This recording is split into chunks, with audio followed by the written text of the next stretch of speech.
KBS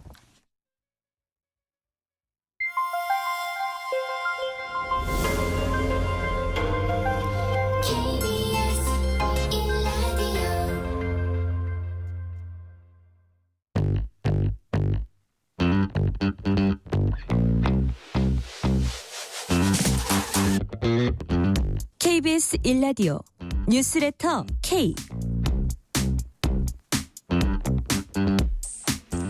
안녕하세요. 뉴스레터 K 진행하는 KBS 전종철 기자입니다.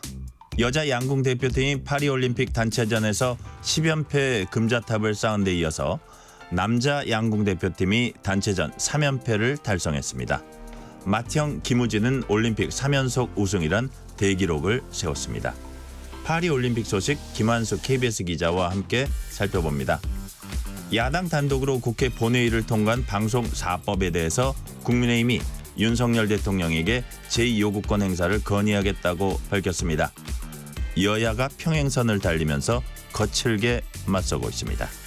관련 내용 포함한 정치 현안들 정치 토크 코너와 국민의힘 박정훈 의원 인터뷰에서 짚어봅니다. 문자샵 9730, 짧은 문자 50원, 긴 문자는 100원, 어플리케이션 콩으로 보내시면 무료입니다. 유튜브 KBS 1라디오 계정 채팅으로도 얘기 나누실 수 있습니다.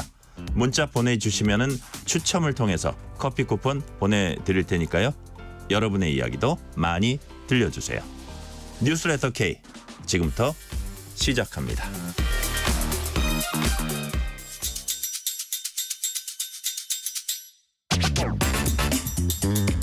오늘 하루 가장 뜨거운 뉴스들만 골랐습니다. 뉴스레터 K 정치 토크. 김기영 전 대통령실 부대변인, 신현영 전 민주당 의원 나오셨습니다. 어서 오세요. 안녕하세요. 맞습니다. 자, 오늘 국회 본회의에서 교육방송공사법 개정안이 처리되면서 야당이 주도한 이른바 방송 4법이 모두 국회 문턱을 넘었습니다. 대통령실은 방송사법이 사회적 합의, 여야 합의 없이 처리돼서 우려된다 이런 입장을 밝혀서요. 사실상 제2요구권 행사를 시사한 게 아니냐 이런 분석이 나오고 있습니다. 강행 처리와 거부권 행사, 도돌이표처럼 반복되고 있어요.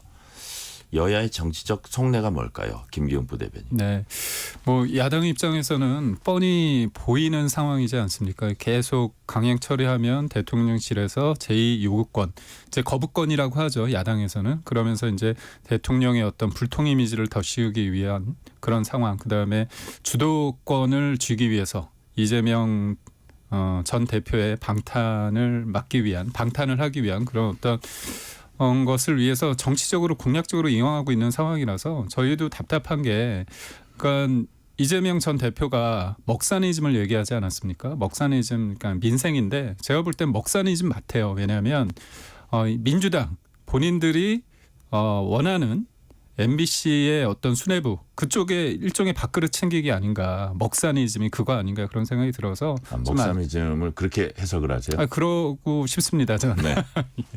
여튼 어쨌든 법안의 내용이 그렇게 문제가 있다 그렇게 보시는 거예요?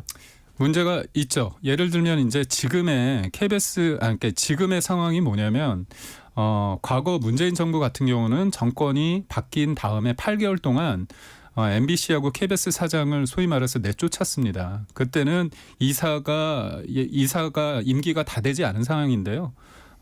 KBS 강기용 이사 같은 경우는 애견센터에서 몇만 원 법카 썼다는 이유로 내쫓았죠. 그리고 이사수의 어떤 구성이 바뀌면서 자연스럽게 고대영 사장도 해임을 시켰는데요. 두 분 다 법적 소송을 통해서 문제가 없음이 밝혀졌습니다. 해고위원 소송에서 이겼죠. 근데 지금의 윤석열 정부 같은 경우는 MBC의 대주주인 박문진 이사가 임기가 다 끝난 상황입니다. 그래서 현행법상 이거는 자연스럽게 교체하면 되는데 민주당 입장에서는 지금의 MBC 수뇌부를 지키기 위해서 과도하게 방송법을 개정하고자 하고, 또 하나는 그런 어떤 행위를 못하게 하기 위해서 방통위를 위원장을 탄핵시켜서 일을 못하도록 하는 거거든요. 이건 전형적인 민생이 아니라 그들의 어떤 정치적인 이념을 같이 하는 분들을 지키고자 하는 또 다른 형태의 먹사니즘이다 이렇게 보고 있습니다. 신현영 의원님, 우리 김기영 부대변인 먹사니즘을 아주 자기 본인의 차원에서 이렇게 해석을 했습니다. 어떻게 보세요? 근데 우리 국민들께서 우려가 많습니다. 윤석열 정권에 대해서 언론 장악과 언론 탄압에 대해서 바이든 날리면부터 해가지고요.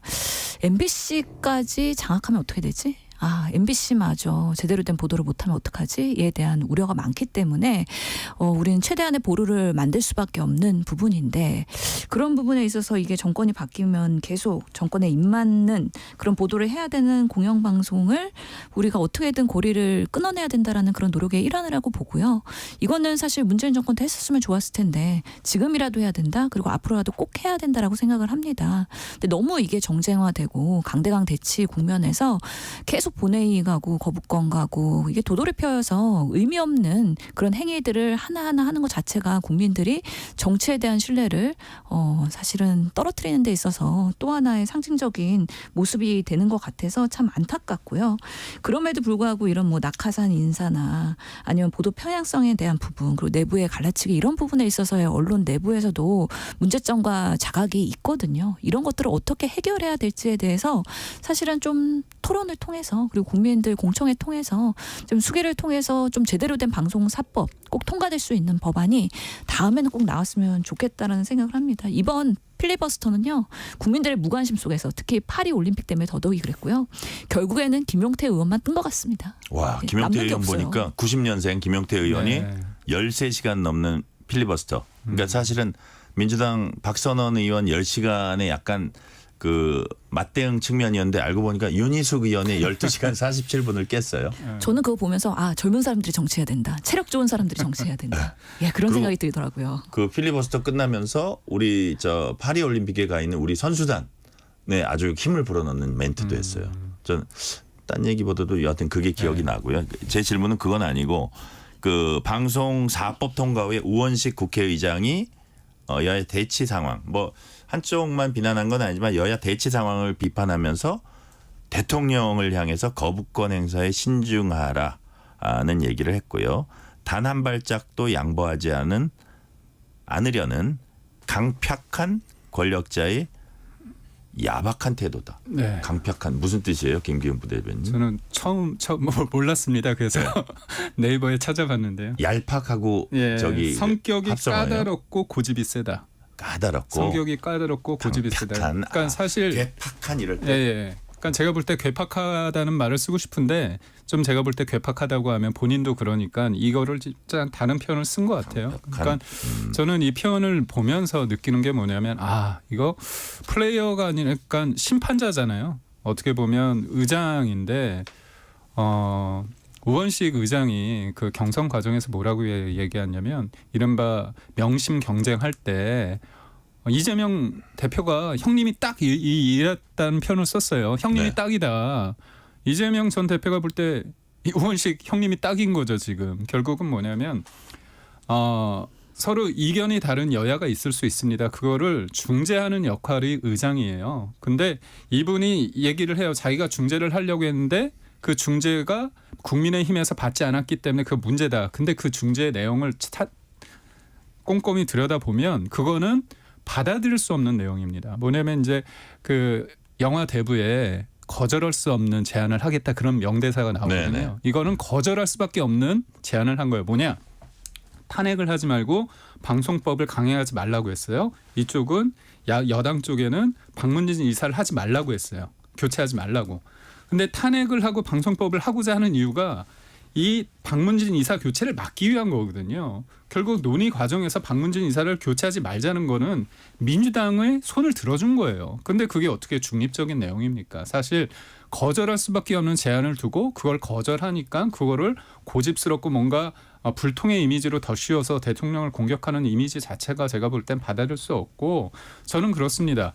지금 여야가 한쪽으로 기울어져 있는데 의장이라고 하는 주심, 그다음에 법사위원장이라는 부심 다 민주당 쪽이에요. 그러니까 이게 지금 어디로 갑니까? 산으로 가고 있지 않습니까? 그래서 자, 지금 이게 신영 의원님 어떻게 반박하세요? 그러니까 지금 국민의힘의 지금 국회에서의 모습은 총선 불복이나 마찬가지인 거예요. 국민들께서 총선을 민주당이 압승한 것은 민주당이 잘해서가 아니라 국민의힘이 너무 못하고 윤석열 대통령의 문제가 있다라는 거에 대한 충분한 비판의 목소리를 수용을 하고 그럼 어떻게 중재를 하고 어떻게 정부 여당이 좀 거듭날 것이냐에 대해서 방송사법에 대해서도 뭔가 협력을 하려는 모습을 보여야 되는데 그 중재안에 대해서 걷어차고 나서는 결국에는 이렇게 필리버스터 하다가 또 거부권 행사해라. 그리고 대통령 많이 하셔도 된다라고 명분을 주는 게 지금 여당이거든요. 그래서 대통령이 쉽게 거부권을 할 수 있도록 하는데 아니 결론적으로 보면 우리 국회를 패싱하고 국회를 무시하는 대통령의 그런 국정 철학이라는 거죠. 이런 부분들이 악순환으로 되는 거에 대해서 어떻게 여당으로서 그것을 오히려 조장하고 있느냐에 대한 비판에서 자유로울 수 없다라는 생각이 듭니다. 그러면서 조금 더 이제는 22대 국회가 뭐 4년 내내 이렇게 갈 건가요? 처음에 이렇게 하다가 서로 지쳐 떨어질 겁니다. 그렇기 때문에 이제는 의장 중심으로 해서 주호영 부의장님도 훌륭하신 분이잖아요. 그래서 이학연 부의장님과 같이 이제는 조금 더 소통하고 협력하는 모습으로 가야 되지 않을까. 이제 국힘의 전당대회 끝났고 이제 민주당도 8월 달에 끝날 테니까 조금 더 새로운 정치, 정말 성과를 내는 정치를 보여줬으면 좋겠다라는 22대의 바람이 있습니다. 7133님이 파리올림픽 출전한 선수들처럼 국민을 기쁘게 해줄 소식 전하는 정치 기원합니다. 라는 말씀 주셨습니다. 국회 과방위에선 이진숙 방송통신위원장 후보자 청문 보고서 채택이 보류됐습니다. 민주당은 이진숙 후보자가 능력과 도덕성이 없는 부적격 후보다 이렇게 깎아내렸고 국민의힘은 공영방송을 이끌 적격자인데 야당이 탄핵 명분 쌓느라 바쁘다. 그런 청문회를 진행했을 뿐이다. 이렇게 반박을 했어요. 자, 김기웅 부대변인께 좀 여쭤볼게요. 그 윤석열 대통령이 이진숙 후보자 인사청문 보고서 오늘까지 재송보해달라. 그럼 내일부터는 이제 임명이 가능합니다. 예. 임명을 곧 하실까요? 그러니까 제가 볼 때는 임명을 할 가능성이 좀 크다고 보고요. 그래요? 지금 예. 박문진 이사 교체가 12일입니다. 임기가 끝나는. 근데 그날 꼭 그 소위 말해서 새로운 사람을 임명할 필요는 없거든요. 박문진 이사를. 그래서 이진숙 후보자가 임명된 다음에 박문진 이사 교체를 위한 어떤 일정을 잡아서 그걸 했을 때 그 전에 이제 예를 들면 민주당이 원래는 그러니까 업무상 중대한 어떤 위법 행위가 있을 때 탄핵을 해야 함에도 불구하고 어떤 그 박문진 이사 교체 행위 전에 탄핵을 발의를 하더라도요. 그러니까 탄핵을 발의하면 본회의가 24시간 이후 72시간 이내에 열리는 거 아닙니까? 그렇다면 한 2, 3일 동안의 여유가 있기 때문에 그 사이에 이진숙 후보자가 이제 만약에 임명되면 그 방통위원장이 그거를 할 수 있죠. 근데 이제 만약에 탄핵을 했을 때 실질적으로 이제 예전처럼 그러면 직무를 6개월, 6, 7개월 동안 정지당하니까 자진 사퇴를 할지 아니면 요번 같은 경우는 실질적으로 업무를 행위에 대한 어떤 불법적인 어떤 중대한 하자가 없음에도 불구하고 방통위 위원장 탄핵을 하게 되면 정부 입장에서는 한번 기각이나 각하 가능성이 크기 때문에 한번 이거를 몇 달 동안이나? 헌재 다퉈볼 것인가?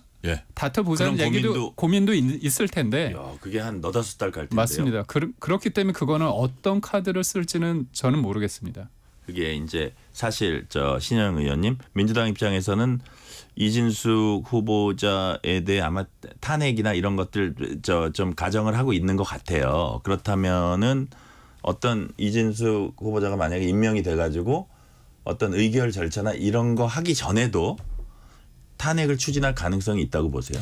지금 그럴 가능성은 좀 낮다고 보고요. 낮아요? 예, 지금 최민희 가방위 위원장의 인터뷰를 보면은 그런 의결을 하는 경우 왜냐하면 2인 체제에서의 방통위가 위헌적이다라는 것을 가지고서는 이제 탄핵에 근거를 삼아서 추진하겠다라는 의지가 있기 때문에요. 법카 무슨 문제 뭐 이런 거 갖고 탄핵하는 건 아니고 그것은 그 개인 자체에 부적절이고 수사를 받아야 된다라는 입장은 있긴 하지만 지금까지의 기조를 보면은 그래도 뭔가 2인 체제의 의결 졸속, 박문진 이사진 교체 이런 부분이 있을 때 곧바로 탄핵 절차를 들어가겠다라는 입장으로 오늘 밝힌 바가 있어서 조금 더 추이를 지켜봐야 될 것 같고요.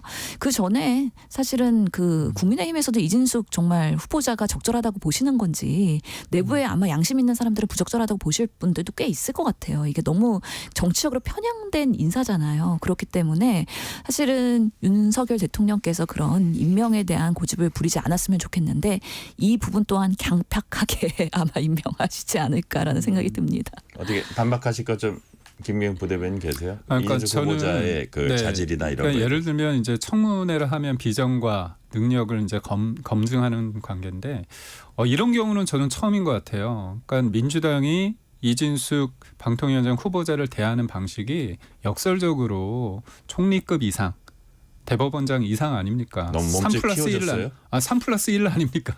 3일하고 또 현장 검증까지 이렇게까지 탈탈 털었는데 제가 볼 땐 그렇습니다. 저는 이진숙 후보자 저도 이제 기자를 19년 했기 때문에 제가 이진숙 후보자를 기자가 되기 전 그다음에 기자가 된 이후에 봤을 때 MBC 종군 기자로서 걸프전 해가지고 많은 사람들이 그렇게 평가하고 있는 부분이 있어요. 근데 진보냐 보수냐에 따라서 그 이후의 행보에 대해서 평가는 다르다고 봅니다. 근데 문제는 인격 살인이죠. 뇌구조가 이상하다고 하고 그다음에 각 인사를 안 했다는 이유로 이렇게 하면 안 한다. 조용히 말했지만 마이크 대고 다 알게 해서 사실상 저는 협박적으로 들렸고요. 저는 한 사람의 인상에 대해서 그렇게 많은 사람들 특히 야당 그다음에 최민희 위원장 포함해서 그렇게까지 공격하는 걸 보고 저는 좀 무섭더라고요. 그래서 저는 뭐 반대할 수는 있지만 최소한 그 사람을 인격적으로 대하는 건 좀 있어야 되지 않을까 싶습니다. 탈북민 출신 박충권 국민의힘 의원이 이진숙 후보자에 대한 야권의 공세를 국회의원 면책특권 남용한 심각한 인신공격, 명예훼손, 인민재판이라고 비판하자 이제 인민재판 얘기를 가지고 최민희 과방위원장이 저 전체주의 국가에서 살아서 그런가 본데 민주주의 원칙이 안 보이냐 이게 약간 좀 꾸짖듯이 지적을 했다가 좀 본인이 생각해도 그랬는지 나중에 이제 사과를 했습니다. 국민의힘은 그 전에 이제 국회 윤리특위 제소 무슨 뇌구조 발언 갖고 그랬었는데 이 건을 가지고 최민희 위원장에 대한 의원직 제명 촉구 결의안을 내기로 했어요. 자, 이진숙 후보자의 청문회부터 이제 이런 그 박충권 의원에 대한 발언 어떻게 좀 거칠다고 보십니까? 우리 신현영 의원님 어떻게 보세요? 우선은 이진숙 후보자를 내정한 것 자체가 문제라는 거에 대해서 사실은 민주당에서 그렇게 3일 청문회 했는데도 불구하고 역풍이 불지 않고 있어요. 그만큼 국민 민심이 그 정도로 해야 된다라는 거에 대한 공감대가 있다고 보고 실제로 지금 윤리제소를 최민희 과방위원장이 당했거든요. 근데 우선은 그 전체주의라는 발언에 대해서는 사과를 했기 때문에 그거는 항목에 들어가지는 않은 걸로 알고 있고 내구조 발언 그리고 나이가 몇 살이냐 요 두 가지 가지고서는 지금 윤리 제소를 국민의힘에서 한 것인데 뇌구조에 대해서 명확하게 본인이 뜻을 굽히지 않으면서 이렇게 얘기했어요. 그 일본 위안부에 대해서 이게 자발적인 거냐 강제적인 거냐에 대해서 명확하게 입장을 못 내는 그 후보자가 일본 대변인 아니냐. 그리고 자위대에 대한 그런 한국의 주둔에 대한 입장도 없고 5.18에 대한 그런 본인의 생각도 명확하게 표현 못하는 등 그리고 법카 문제도 그렇고 뭐 여러 가지 현장 검증에서 나온 그 무단 결근하고 해외여행 이런 의혹들 이런 것들에 대해서 지금 본인은 그 이진숙 후보자의 사고 방식에 문제가 있다라고 그냥 본인이 주장하는 거기 때문에 그 부분은 그 정치인으로서의 그대로를 국민들한테 본인이 주장을 한 거라고 받아들여 주셨으면 좋겠고요. 네. 나이가 몇 살이냐도 사실은 뭐 그 상황이 있더라고요. 뭐 청문회 초보니까 잘 가르치면서 해달라라고 국민의힘에서 요청하니까 아니 나이가 몇 살이길래 그런 부분에 있어서 우리가 가르쳐야 되냐 뭐 이런 부분을 하면서 대응한 것이기 때문에 사실 그만큼 과방위의 인사청문회가 치열하면서도 상당한 긴장감이 있었다라는 부분에 있어서 뭐 하나의 그런 사건 사고들이 상당히 있지 않았나라는 생각이 듭니다. 다만 전체주의 발언에 대해서는 본인이 쿨하게 사과하셨잖아요. 그런 면에서 탈북민들이 마음의 상처를 받지 않도록 하는 데 있어서 본인이 또 잘못한 거는 명백하게 인정하는 그런 모습도 보인 거에 대해서는 저는 다행이라고 생각합니다. 저 과방위원장의 일단 발언들 어떻게 보세요? 김기웅 부대변인. 저는 최민희 위원장님의 말씀을 들어보면 좀 무섭다는 생각이 듭니다. 왜냐하면 전체주의 그러니까 본인이 볼 때 조금 그 사람이 그렇게 얘기하는 부분에 대해서 스피커를 공격하는 거잖아요. 북한에서 왔기 때문에 너는 그런 생각을 하고 있는 거 아니냐 그런 생각을 했는데 저는 최민희 방통위원장의 인식이 가장 또 무서웠을 때가 뭐냐면 김홍일 위원장 탄핵하고 나서 그 다음 날 김홍일 위원장 그 면담하기 위해서 방통위 갔거든요. 그때 기자들 앞에서 뭐라고 얘기했냐면 김홍일 위원장과 부역한 공무원들에게 대해서 법적 조치를 하겠다 그런 얘기를 했어요. 부역했다는 얘기했습니다. 부역이 뭐냐면 우리 땅인데 너희가 쳐들어와 가지고 점령당했는데 거기에서 적을 도와준 적에 협력하는 사람을 부역이라고 하는 거거든요. 결국 방통위는 최민희 위원장 머릿속에는 우리 것이고 지금 윤석열 정부가 가져갔다는 그런 이분법적에 있는 거거든요.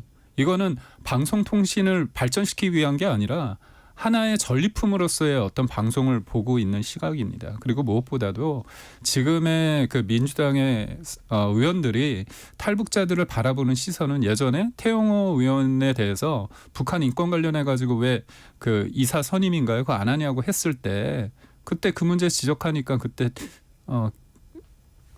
의원 이름이 박영순 의원이 쓰레기라고 얘기했거든요.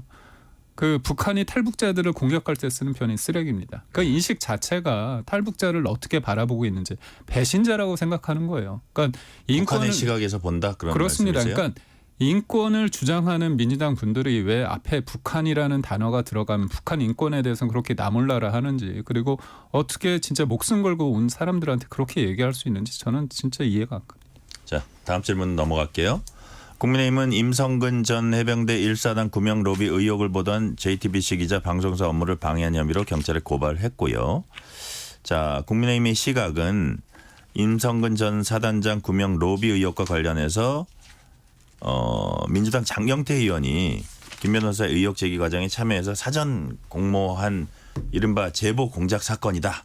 이렇게 규정을 했습니다. 김기용 부대변인. 네. 뭐 어떤 점이 잘못됐다는 거예요? 그러니까 결국은 우리가 제보를 했을 때 그 제보자가 누구냐, 소위 말해서 객관적인 사람이냐 그 부분이 되게 중요하잖아요. 근데 이 김기용 변호사 같은 경우는 JTBC에 제보한 당사자인데 이분이 민주당 사람이잖아요. 이번에 서대문구 쪽에 경선도 나왔던 분이고 예전에 민주당 국회의원의 보좌관인가요? 아니 그쪽에 방에 있었던 거로 알려져 있고 그다음에 이분이 또 박정훈 대령의 변호인이고 그리고 또 제보를 한 거잖아요. 그러니까 이 제보라고 했을 때 사람들이 볼 때는 뭔가 어떤 사안에 대해서 객관적이고 그런 거라고 생각을 했는데 알고 보니 1인 3역을 한 거 아닙니까? 또 지금 문제가 되는 게 뭐냐면 한 언론 보도에 의하면 공수처가 확보한 녹취 중에 그 장경태 의원이 이 그 김규현 변호사에 대해서 이런 표현을 썼더라고요. 엮이기 싫다. 이게 다 지금 기획하고 작업한 사람이다. 결국은 이 사람이 별로 신빙성이 없는 사람이라고 인식을 하고 있었던 거 아닙니까? 민주당 내에서는. 근데도 계속 이 사람의 소위 말해서 주장일 수 있는 것들을 가지고 계속 김건희 여사에 대해서 문제 제기하면서 김건희 여사가 이 임성근 사단장의 구명 로비에 있어서 뭔가 중심적인 역할을 한 것처럼 몰아가는 거 아닙니까? 그런 부분에 있어서 이를 보도한 JTBC나 그다음에 이 변호사가 분명한 입장을 내야 된다. 그렇게 보고 있습니다. 반면에 장경태 의원은 구명 로비 의혹의 이제 핵심 인물로 꼽히는 이종호 전 블랙펄 인베스트먼트 대표가 먼저 제보했다면서 여당이 전형적 물타기하고 있다 이렇게 반박을 했고요. 그러면서 김건희 여사가 이종호 전 대표를 오빠로 호칭한다는 제보를 입수했다 이런 주장도 했어요. 신영 의원님. 장경태 의원 반박의 요점이 어떤 거죠? 그러니까 장경태 의원이 인터뷰를 했어요. 그래서 명확하게 얘기한 것이 김규현의 제보로 본인이 주장하고 있는 게 아니고요. 그 김규현 변호사를 만나기 이전에 이종호 측의 제보자를 먼저 만납니다. 그렇기 때문에 그 제보자가 하는 이야기를 크로스 체크하기 위해서 김규현 변호사를 만났다는 게 장경태 의원의 주장인 것이고요. 이런 부분은 사실은 뭐 수사를 하면은 팩트 그대로 드러날 거라고 저는 봅니다. 그래서 그런 것들에 대한 팩트 체크가 중요할 거라는 생각이 드는데 사실 이런 임성근 지금 사단장과 이 최혜병 사건에 여러 가지 가지치기를 하면서 나오는 의혹들이 결국에는 이종호 씨가 그 도이치모터스 주가 조작의 공범인 것이고 또 이분이 예전부터 김건희 여사 측과 아주 긴밀한 관계를 가졌다는 거잖아요. 그래서 예전에 그 7시간 그 녹취록에서도 김건희 여사가 우리 삼부토건 회장님이랑도 되게 막역한 사이라고 본인이 고백을 하고, 그러면서 3부의 주가 조작에도 이종호 씨가 뭔가 관여한 거 아니냐. 그리고 이런 대통령의 행보가 우크라이나 정쟁과 삼부토건의 주가 조작을 올리는데도 상당한 영향을 가져오기 때문에 이런 부분까지 상당히 많은 영향력을 가질 것 같으니까 국민의힘에서도 그냥 메신저를 공격하면서 그 제보에 대한 신뢰성을 차단하려고 하는 노력이 있는 것인데요. 실제로 이런 것들은 지금 뭐 그렇기 때문에 더 특검이 필요하다. 그리고 수사와 고발이 된 상황에서는 고발이 된 상황에서는 수사와 이런 제대로 된 조사가 필요하다라고 생각이 듭니다. 김기영 전 부대변인 네. 야당 주장 어떻게 평가하세요? 그건 저는 민주당이 스모킹건을 발견했다. 스모킹건이라고 해서 굉장히 들떴던 게 있습니다. 뭐냐면 내가 VIP한테 얘기할 테니 사표 쓰지 마. 그게 이제 지난해 네. 24년 8월 9일 날 이거 녹취를 했다. 이 전화 녹취가 있다는 거 아닙니까? 이종호 전 대표. 네, 이종호 대표가. 근데 이제 우리가 봤을 때 민주당이 그렇게 주장하는 대통령의 경로설, 저는 이제 동의하지 않습니까? 그 경로를 했다는 시점이 7월 31일이에요. 그렇죠? 그리고 사표 쓰지 마 했는데 이분은 또 임성근 사단장 사표를 쓴 게 이 8월 9일 날 전화하기 12일 전입니다. 그러니까 지금 저희가 계속 무한 반복돼서 타임 루프라고 얘기를 하고 있는데 이건 타임 머신이에요. 과거로 돌아가가지고 8월 9일 날 내가 VIP한테 얘기할 테니 사표 쓰지 마 했는데 그 전으로 거슬러 와서 이미 대통령이 경로했다고 주장하면서 그때 다 이루어진 것들을 미리 타임머신 타고 과거로 가서 한다는 거거든요. 그러니까 기본적인 설정 자체가 무너졌습니다. 스모킹건이 없는 거예요. 그러다 보니까 격가지까지 공격하다가 지금 되공격하고 있는 거거든요. 저는 다른 거 필요 없고요. 여튼 JTBC가 김기현 그 변호사가 명백하게 얘기하면 됩니다. 자, 마지막 질문할게요. 민주당은 국민의힘 전당대회에서 불거진 여론조성팀 운영 의혹과 관련해서 한동훈 대표를 공수처에 고발했습니다. 또 나경원 의원의 패스트트랙 공소 취소 청탁 의혹과 관련해서도 경찰에 수사 의뢰했습니다. 신영 의원님, 고발 배경 짤막하게 좀 소개해 주세요. 네, 그래서 한동훈 법무부 장관 시절에 댓글 부대를 동원해서 본인의 뭔가 그런 정무적 홍보를 한 거 아니냐라는 장해찬 전 최고의 의혹에 대해서는 명백하게 좀 수사를 할 필요가 있다라는 거에 대한 고발인 것이고요. 나경원 후보 지금 의원님에 대한 그런 부분은 사실은 법무부 장관한테 청탁을 했다는 거죠. 이 우리 패스트트랙에 대해서 공소 취하해 주세요라고 하는 직권남용이나 부정적인 청탁에 대한 부분이 없었는지 명백하게 위법한 상황에 대해서는 그런 악순환의 고리 차단해야 된다라는 의미에서 민주당이 고발을 했습니다. 김기영 부대변인, 그 국민의힘은 저열한 마타도어의 시작이다 이렇게 비판했습니다. 무슨 뜻입니까? 그건 선거 과정에서 뭐 저희 쪽에서 어떤 오고 가는 대화 속에서 나오는 거를 가지고 얘기하는 건데 그 비판을 할 수 있습니다. 근데 이제 이거를 사법적인 절차로 들어가는 거, 이거 법적으로 고발 조치하고 뭐 그런 부분은 또 다른 팩트가 있어야 되는 거 아닙니까? 근데 그게 없다는 거죠. 무턱대고 이제 문제가 있으니까 우선 경찰 수사부터 하자, 뭐 고발부터 하자, 이런 거는 책임 있는 일당으로서의 좀 뭐 문제가 아니 그런 모양새가 아니라는 거고요. 제가 드리고 싶은 말은 그렇습니다. 이제 우선적으로 실제로 댓글팀이 운영되기 위해서, 여론조성팀이 운영되기 위해서는 한동훈 대표가 인지하고 있거나 지시하고 있거나 그런 부분이 나와야 되잖아요. 그런 과정이 없다는 거고, 민주당도 처음에 의혹 제기하고 나서 지금 더 이상 나오는 게 없습니다. 민주당 쪽에서. 그리고 또 공소 취하 관련해서는 여당만의 문제가 아니라 당시에 여당이 한 20여 명이고 지금의 야당이 한 5명 정도가 지금 문제가 되고 있지 않습니까? 저는 이거는 법적인 부분이 아니라 처벌 불원서를 하고 그다음에 재발 방지를 해서 재판부에 대해서 이거는 법이 아니라 뭔가 정치적으로 풀 문제가 아닐까 싶습니다. 자, 오늘은 여기까지 말씀 듣겠습니다. 김기영 전 대통령실 부대변인, 신현영 전 민주당 의원이었습니다. 감사합니다. 감사합니다. 고맙습니다. 실시간 교통정보 알아보겠습니다. 교통정보센터 임초희 리포터 나와주세요. 네, 이 시각 교통정보입니다. 서울 시내에는 퇴근 정체가 벌써부터 심합니다. 강변북로 일산 쪽 잠실대교에서 가양대교까지 쭉 많이 막힙니다. 서강대교 부근 4차로에 있는 고장난 차 처리 작업이 안 되고 있고요. 올림픽대로 공항 쪽 흐름 비슷한데요. 잠실대교에서 가양대교까지 극심한 정체 이어집니다. 성수대교와 동호대교 사이 4차로에서 방금 막 사고 나서 주의하셔야겠습니다. 반대 하남 방향은 행주대교에서 월드컵대교, 또 수산시장에서 청담대교까지 각각 정체고요. 올림픽대교에서 암사대교 사이도 제속도 못 내기 시작했습니다. 제2경인고속도로 성남 쪽은 하객에서 성남까지 정체고요. 더 가서 일찍분기점 부근 3차로에서는 사고 났고요. 얼마 못 가 석수 3차로에는 고장난 화물차가 있어서 각각 주의하셔야겠습니다. 뒤로 광명터널부터 속도가 떨어집니다. KBS 교통정보센터에서 임초희였습니다.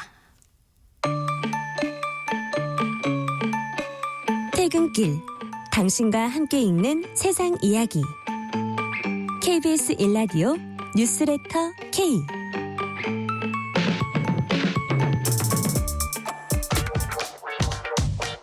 뉴스의 진수를 보여주는 인터뷰. 뉴 진수. 요즘 간밤에 잠 설치시는 분들 많으실 겁니다. 장마 전선의 영향권에서 벗어났다고는 하지만 우리나라 주요 도시의 더위와 습도가 태국 방콕보다 심하다, 이런 얘기도 나오고 있습니다. 또 전국에 폭염특보가 발효된 가운데 중부지방을 중심으로 때로는 세찬비가 내렸다 그쳤다를 반복한 바 있고요. 요즘 날씨 왜 이런지, 또 어떻게 대비해야 하는지 한국기상학회 기후변화 특별위원장이신 한양대 예상옥 교수와 얘기 나눠보겠습니다. 교수님 어서 오세요. 네, 안녕하세요. 반갑습니다. 네. 한국기상학회 기후변화 특별위원장이십니다. 기상학회가 기후변화 특위 만들었다는 게 이게 좀 특이해 보이는데요. 그것도 의미심장해 보이기도 한데 어떤 활동 하시는지 좀 간단히 소개를 해주세요. 네네. 그러니까 솔직히 이제 기후라는 것 자체가 네. 그 기상 또는 날씨의 어떤 종합적인 평균 상태, 이게 기후고, 그런 게 지금 변하고 있다는 게 기후 변화이기 때문에 네네. 기상학회가 어떤 기후 변화 과학자들의 전문 집단이라고 말씀드릴 수 있거든요. 그래서 기후 변화 특별위원회에서는 그런 가장 중요한 게 기후 변화 과학 연구, 그리고 정확한 어떤 기후 변화 전망, 이런 것들에 대한 또 정책적 재현, 네. 이런 활동들을 하고 있습니다. 네, 그렇군요. 자, 요즘 날씨가 왜 이렇습니까? 라는 질문 이제 많이 받으실 것 같아요. 네네. 한쪽에선 폭염, 또 다른 곳에선 폭우, 이제 감을 잡을 수 없다는 얘기도 많이 하고요. 최근엔 시간당 100mm 넘나드는 폭우가 이제 잦아지는 것도 우리가 목격을 했었고요. 과거엔 태풍이 거센 비바람을 몰고 왔다면은 지금은 이른바 극한호우가 때를 가리지 않고 쏟아집니다. 이렇게 달라진 근본적인 이유가 뭘까요? 가장 근본적인 이유는 지구온난화죠. 지구온난화다. 네, 지구온난화가 가장 근본적인 이유라고 말씀드릴 수 있는 게, 일단 기본적으로 지구의 대기가 따뜻해지면, 기온이 올라가면 대기가 품을 수 있는 수증기량이 늘어나요. 네. 수증기량이 늘어나고, 그러니까 대기가 따뜻해지니까 대기의 어떤 순환이 달라지거든요. 우리가 물이 끓으면 이렇게 물이 막 100도가 되면 막 물이 막 사정없이 이렇게 끓는 것처럼, 그런 어떤 대기의 순환 자체가 달라지기 때문에, 그런 대기의 순환 자체가 어떻게 보면 날씨고 기상이거든요. 네. 그렇기 때문에 그런 어떤 지구 온난화가 가장 근본적인 원인이다, 이렇게 말씀드릴 수 있고, 특별히 올해 같은 경우에는 지구 온난화뿐만 아니라 어떤 주변의 어떤 해양의 어떤 해수면 온도라든지 어떤 북극의 해빙의 변화, 또는 고위도 지역의 지면 변화, 이런 특별한 조건들이 같이 이렇게 조합이 돼가지고 네. 굉장히 특별한 어떤 여름철 날씨를 맞이하고 있다, 이렇게 말씀드릴 수 있을 것 같아요. 네. 최근에 이제 열대야로 인해서 잠 못 이루시는 분들 많을 겁니다. 요즘 초열대야라는 말까지 나와요. 어느 네. 정도길래 초열대야라고 합니까? 사실 초열대야란 말은 기상학적 용어는 아니거든요. 그렇죠. 보통 우리가 열대야라고 부르는 게 네네. 그 최저 기온, 최저 기온. 한 하루의 최저 기온이 보통 새벽 해 뜨기 직전에 보통 예. 최저 기온이 나타나는데, 예. 그 기온이 이제 25도 이상일 때를 우리가 열대야, 네. 이렇게 부르는데, 최근 미디어에서 이제 초열대야라고 해가지고 최저 기온이 30도, 저는 한 27도 정도 지금 기대하고 있었는데 네. 그러니까 해 뜨기 직전에 그게 가장 기온이 낮은 건데 그렇죠. 네. 그 기온이 30도다? 30도. 네. 와, 이거는 완전히 열대 지방인데요. 그렇죠. 30도 이상일 때를 이제 초열대야라고 이렇게 부르는데 우리나라 같은 경우에도 과거에도 있긴 있으면 굉장히 드물었는데 예. 올해 이제 지금 동해안 지역에서 지금 자주 나타나고 있고 예. 열대야 같은 경우에도 지금 거의 기록적인 어떤 값들을 보이고 있어서 뭐 기록을 깰 수 있다. 최고 기록을 발생 빈도수가 예, 예. 이렇게 지금 전망을 하고 있어요.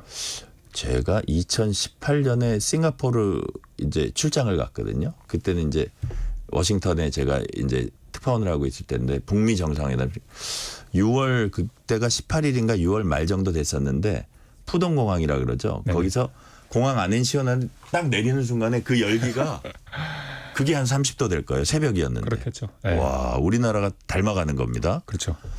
최근 폭염은 한반도를 뒤덮은 일명 열돔 현상 때문이라는 말이 있습니다. 이건 또 무슨 뜻이죠? 그러니까 열돔이라는 것 자체가 좀 이렇게 문학적인 표현 같은데 네. 지금 현재 그 우리나라 주변에 두 개의 고기압 세력이 우리나라 주변의 대기순환을 지배를 하고 있어요. 네. 하나가 이제 우리가 익히 잘 아는 북태평양 고기압, 두 번째가 이제 티벳 고기압이라고 또는 어떤 아시아 고기압이라고 부르는데 티벳 고기압. 네. 네. 이 두 개의 고기압이 우리나라를 좀 지배를 하고 있어요.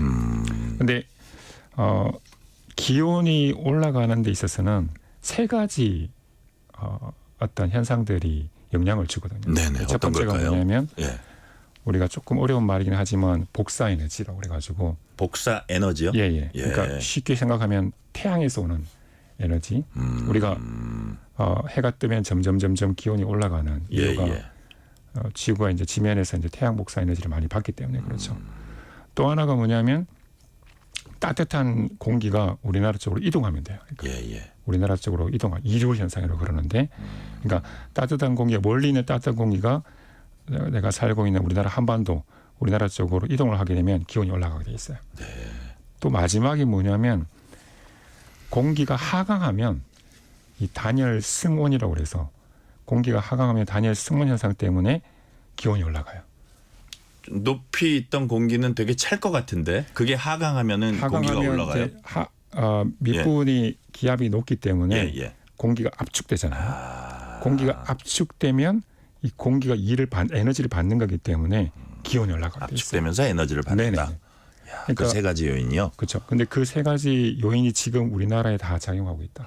특별히 북태평양 고기압과 티벳 고기압이 우리나라에 자리 잡고 있으면서 이 하강 기온, 하강 기류 네. 강도가 강해서 예.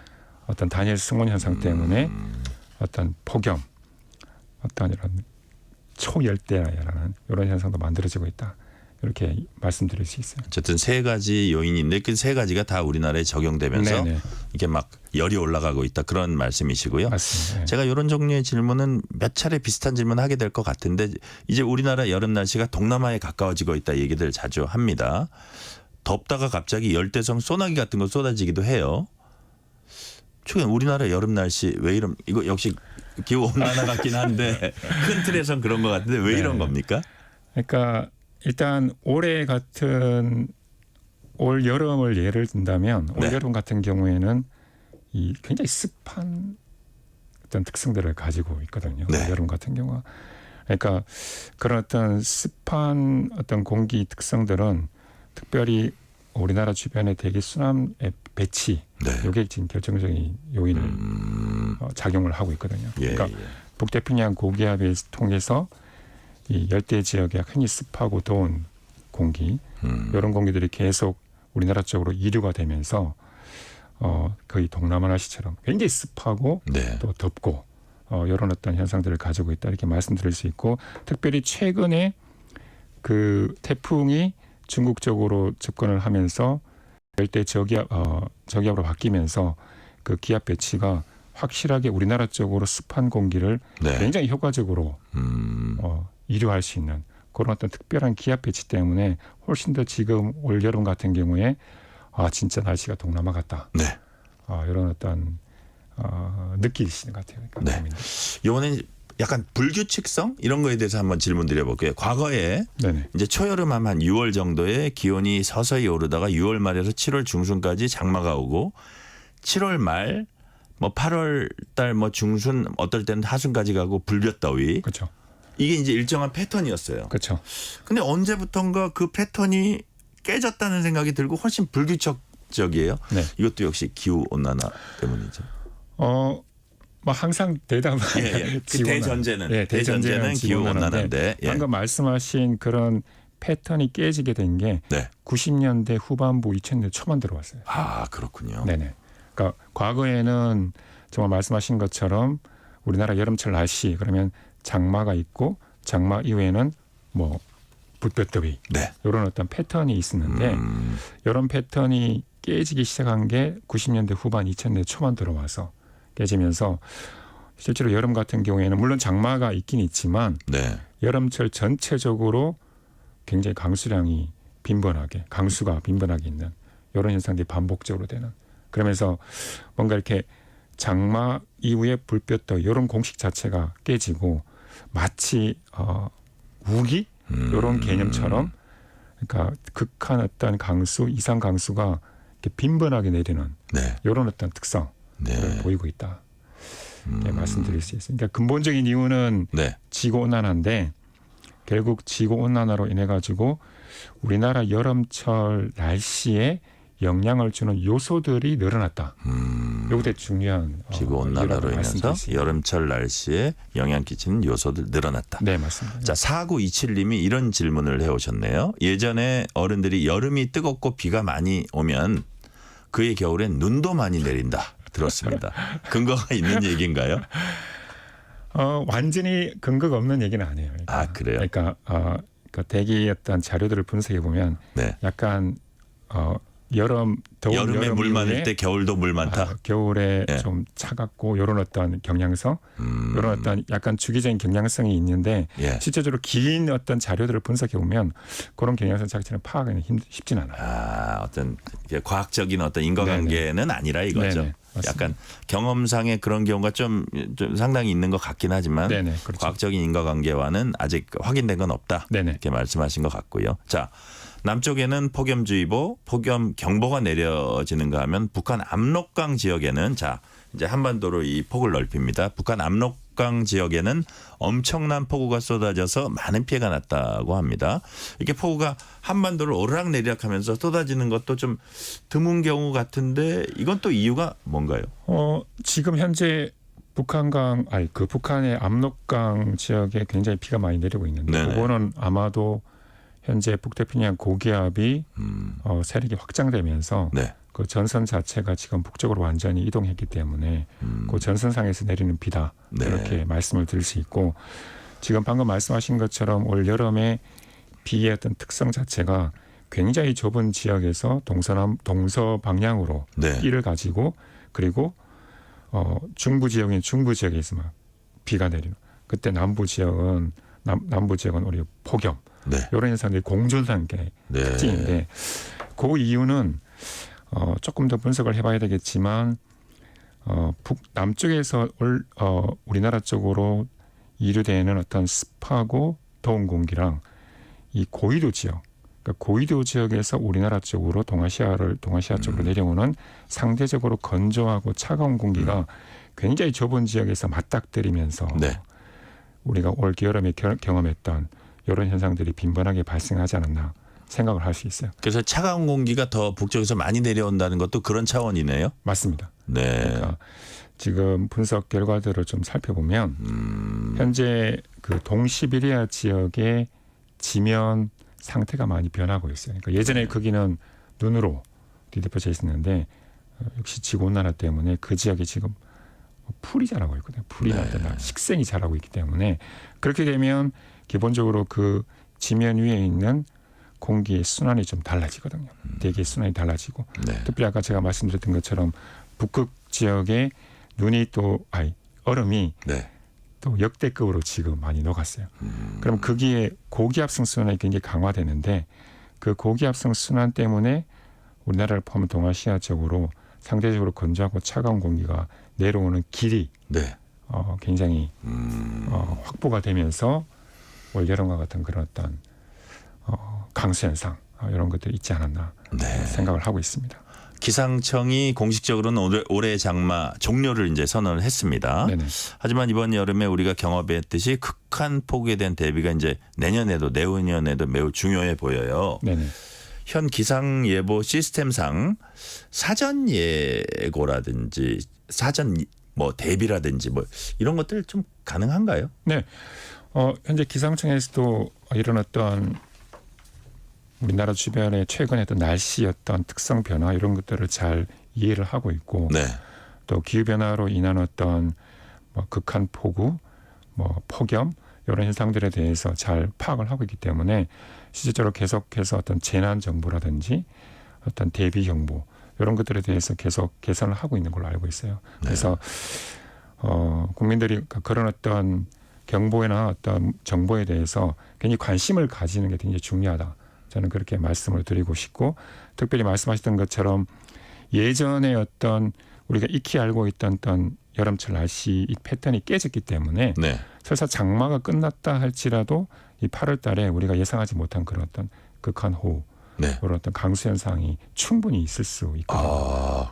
그러니까 장마가 끝났다고 하더라도 극한 호우가 불가능한 건 아니다. 네네 맞습니다. 오. 그게 최근 여름의 어떤 네. 강수 특성이라고 말씀드릴 수 있거든요. 그렇기 네. 때문에 이제 장마가 끝났으니까 비가 안 올 거야 이게 아니라 계속해서 어떤 그런 어떤 정보, 재난 정보나 강수 정보 이런 어떤 것들에 대해서 관심을 기울일 필요가 있다. 네. 이렇게 말씀을 드릴 수 있을 것 같아요. 그렇군요. 자, 김진희 씨가 이런 문자 주셨어요. 지금도 이렇게 더운데 우리 아이들이 살아갈 미래는 더 뜨거워질 것 같아 걱정입니다. 엄마의 아주 마음 따뜻한 그런 걱정이신 것 같고요. 네. 자, 지금 말씀하신 대로 뭐 극한 호우 이거 가능성 배제할 수 없다고 하셨는데 그래도 지금부터는 아무래도 폭염 피해 이쪽에 좀 이제 초점을 맞춰야 될 텐데 맞습니다. 어떻게 대비하면 좋습니까? 일단 제일 중요한 것은 아까도 제가 방금 말씀드렸던 것처럼 계속 기상청이나 어떤 다른 기관에서 계속 전달해주는 그 정보 있잖아요. 네네. 그 정보에 관심을 가지는 게 제일 중요하다고 생각해요. 그런 것들이 계속 이렇게 왔을 때 이게 귀찮다고 모는 게 아니라 계속 정보에 귀를 기울이면서 최대한 어떤 우리가 상식적으로 알고 있는 그런 네. 어떤 방안도 좋으니까 그런 것들을 방지할 수 있는 그런 어떤 방안을 찾아보는 게 가장 중요한 어떤 대비가 아닐까 이렇게 말씀을 드릴 수 있을 것 같아요. 막 폭염 경보 나오니까 뭐 낮에 이렇게 너무 돌아다니지 마라 이게 되게 간단한 얘기 같지만 되게 중요한 얘기잖아요. 맞습니다. 그런 말씀 같아요. 네네.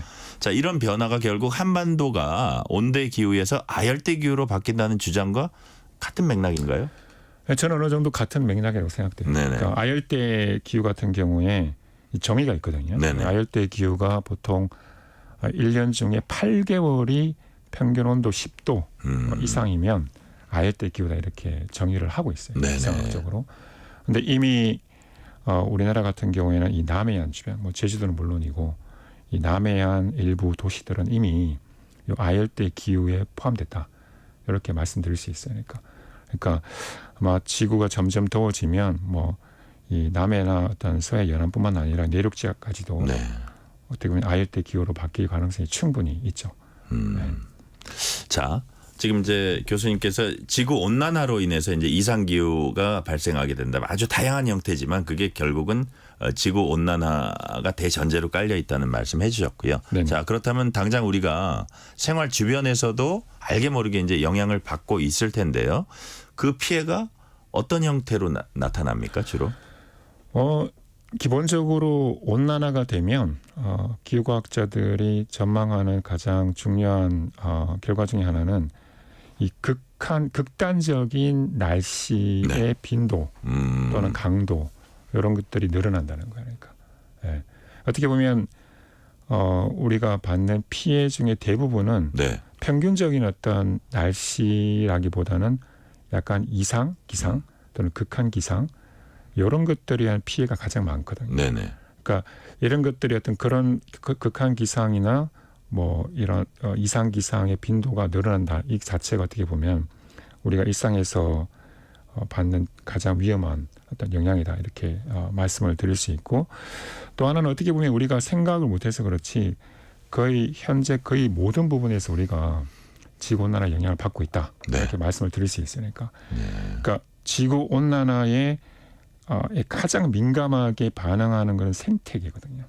예를 들면 뭐 바다 뭐 어류라든지 네. 어떤 나무라든지 어떤 곤충이라든지 이런 것들의 어떤 생태계가 인간들보다 훨씬 더 빠르게 네. 그런 지구 온난화 영향을 받는데 실제적으로 지금 우리나라 바다의 어떤 수온이라든지 어떤 뭐 주요 어떤 과일 생산 면적이라 지배 면적이라든지 이런 것들을 보면 과거와는 굉장히 드라마틱하게 네. 변했거든요. 그러니까요. 이런 것들을 우리가 지금 영향을 받고 있는 거죠. 어떻게 보면. 5962님이 상당히 톡톡 튀는 질문 하나 하셨어요. 교수님, 폭염으로 좋아지는 건 없나요? 폭염으로 좋아지는 거요. 제가 너무 당황시켜 드렸나요? 너무 당황스럽네요. 알겠습니다. 그럼 제가 다음 질문 넘어갈게요. 금방 떠오르지는 않는 네. 그런 부분입니다. 자, 지구 온난화 관련해서 기후 변화 특위 차원에서 어떤 정책적 제안하고 계세요? 제일 중요한 것은 어떻게 보면 거버넌스 문제라고 생각할 네, 수 있으니까 어떻게 보면 우리가 이런 기후 변화가 되고 지구 온난화가 되면 여러 가지 어떤 기후 적응 대책이라든지 기후 완화 대책 이런 것들을 세워야 되잖아요. 지금 네. 현재 세우고 있고 그런데 그런 어떤 계획과 어떤 계획 수립의 가장 근본적인 그 정보가 뭐냐면 기후 과학 네. 정보거든요. 그런 기후 과학 정보가 불확실성이 많긴 많지만 이런 불확실성을 줄이고 하기 위해서는 현재 각 정부 부서에서 이루어지고 있는 단편적인 그런 어떤 기후과학 연구들을 네. 좀 집합화하고 어떤 총체화해가지고 그런 거버넌스가 필요하다. 네. 그래서 각 부서에 맞춤형 그런 정보를 제공해 줄 필요가 있다. 이런 것들을 좀 말씀드리고 싶어요. 시간이 30초 남았거든요. 네네. 지구 온난화 최소화할 수 있는 대책 한 줄로 얘기하면요. 그냥 딱 5초 10초만 말씀하시면 죄송합니다. 에너지를 하게 됩니다. 네. 에너지를 아끼자. 네. 자, 오늘 말씀 여기까지 듣겠습니다. 지금까지 한국기상학회 기후변화특별위원장이신 예상욱 한양대 교수였습니다. 교수님 감사합니다. 네, 감사합니다. 뉴스레터 K 1부 순서 마치고 2부가 이어집니다.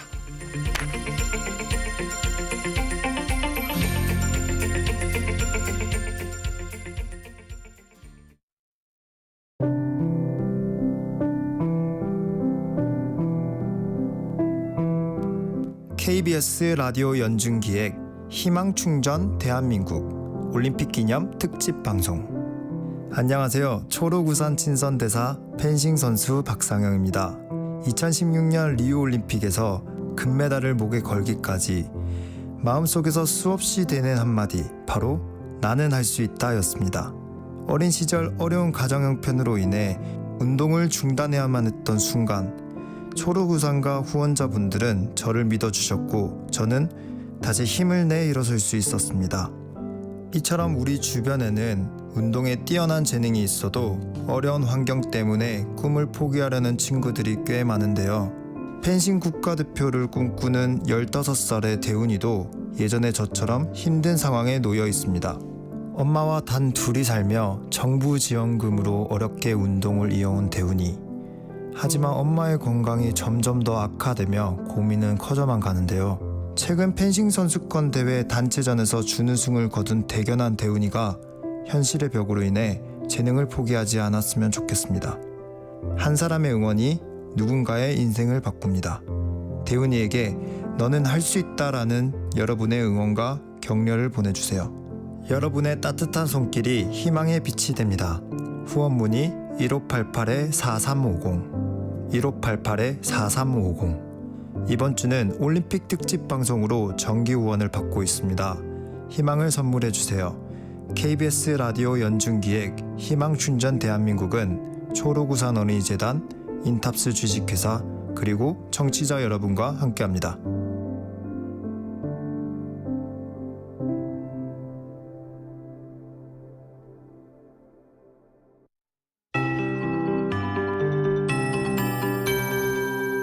KBS 58분 날씨.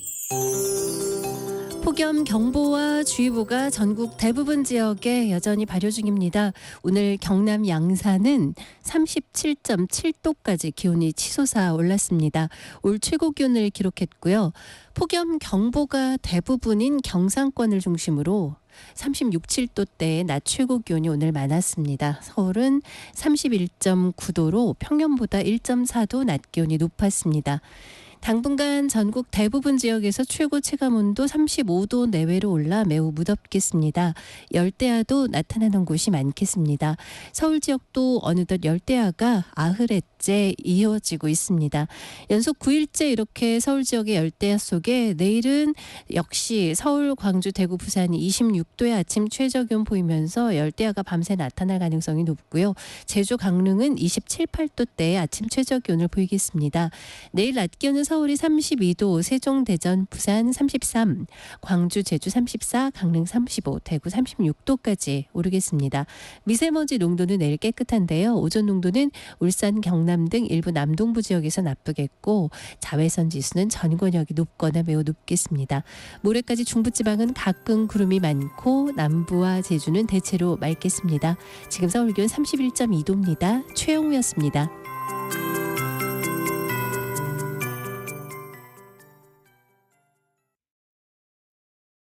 정성을 다하는 국민의 방송 KBS가 6시를 알려드립니다.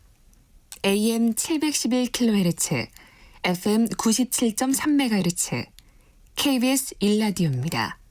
HLKA.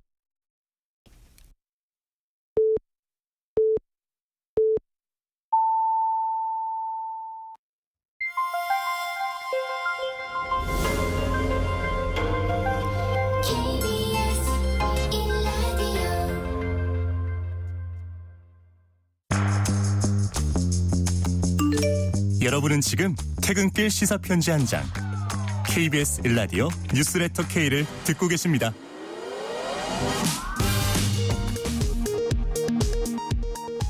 이 시각 라디오 정보센터 뉴스입니다. 오늘 국회를 통과한 방송 4법에 대해 국민의힘은 공영방송 영구장악 악법이라며 대통령에게 제2요구권 행사를 건의하기로 했습니다. 더불어민주당은 윤 대통령이 또다시 법안을 거부한다면 기어이 독재의 길을 가겠다는 선언이라고 밝혔습니다. 티몬 위메프의 정산과 환불 지연 사태에 대해 검찰과 경찰이 본격 수사에 나섰습니다. 검찰은 전담 수사팀을 꾸렸고 경찰도 구영배 대표 등에 대해 긴급 출국 금지 조치를 내렸습니다. 대통령실이 최근 서울 아파트 매매 가격 상승에 대응하기 위해 8월에 부동산 공급 정책을 발표하겠다고 밝혔습니다. 55세 이상 고령층 고용률이 역대 최고치로 상승해 10명 중 6명꼴로 일을 하고 있는 것으로 나타났습니다. 앞으로 계속 일하기를 희망하는 고령층이 늘면서 일자리 선택 기준도 임금보다는 일의 양과 시간대를 중시하는 경향이 두드러졌다고 통계청이 밝혔습니다. 김우진, 김재덕, 이우석으로 이뤄진 양궁 남자 대표팀이 파리올림픽 단체전 결승에서 프랑스의 5대1로 이겨 금메달을 획득했습니다. 이로써 한국 남녀 양궁은 올림픽 동반 3연패를 기록했습니다. 한편 여자 유도의 허미미는 57kg급에서 은메달을 획득했습니다. 지금까지 라디오 정보센터 뉴스 편유희였습니다.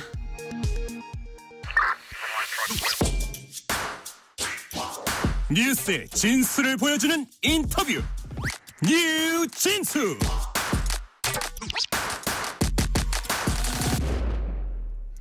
민주당 등 야권이 이른바 방송 4법을 국회 본회의에서 모두 강행 처리했습니다.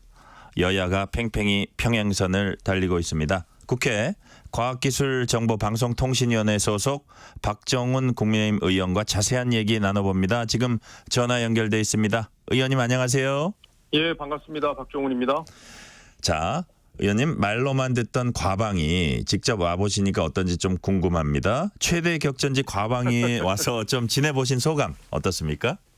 예, 과방위는 정말 사실 우리 당에서 모든 분들이 가기를 원하지 않았어요. 아, 그래요? 왜냐면 쟁점도 많고 또 이제 최민희 위원장 또 김현 간사 민주당의 이 두 분이 워낙 이제 전투력이 강한 분들이라 이제 다 기피하는 상임이었는데 좀 약간 방송에 버거운 경험이 있는 느낌을 분들이, 가질 수 있는 예. 예, 그런 분들이 이제 다 와서 했는데 역시 굉장히 좀 폭압적인 분위기에서 상임위가 진행되고 있고요. 네.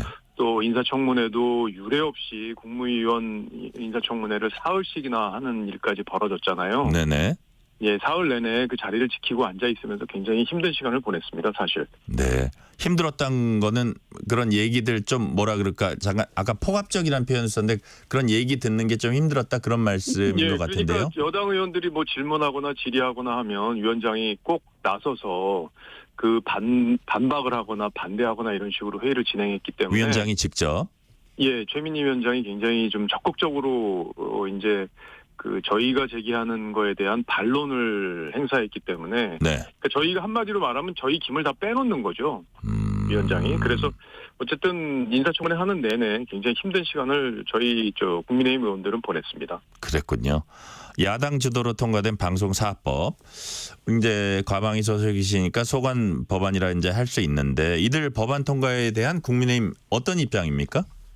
근데 이 법안이 원래 문재인 정부 때도 이 추진이 됐었는데 네. 문재인 정부 때 이거를 결국엔 덮었어요. 왜냐하면 그때는 방송을 자기들이 장악을 할 수 있었기 때문에 공영방송을.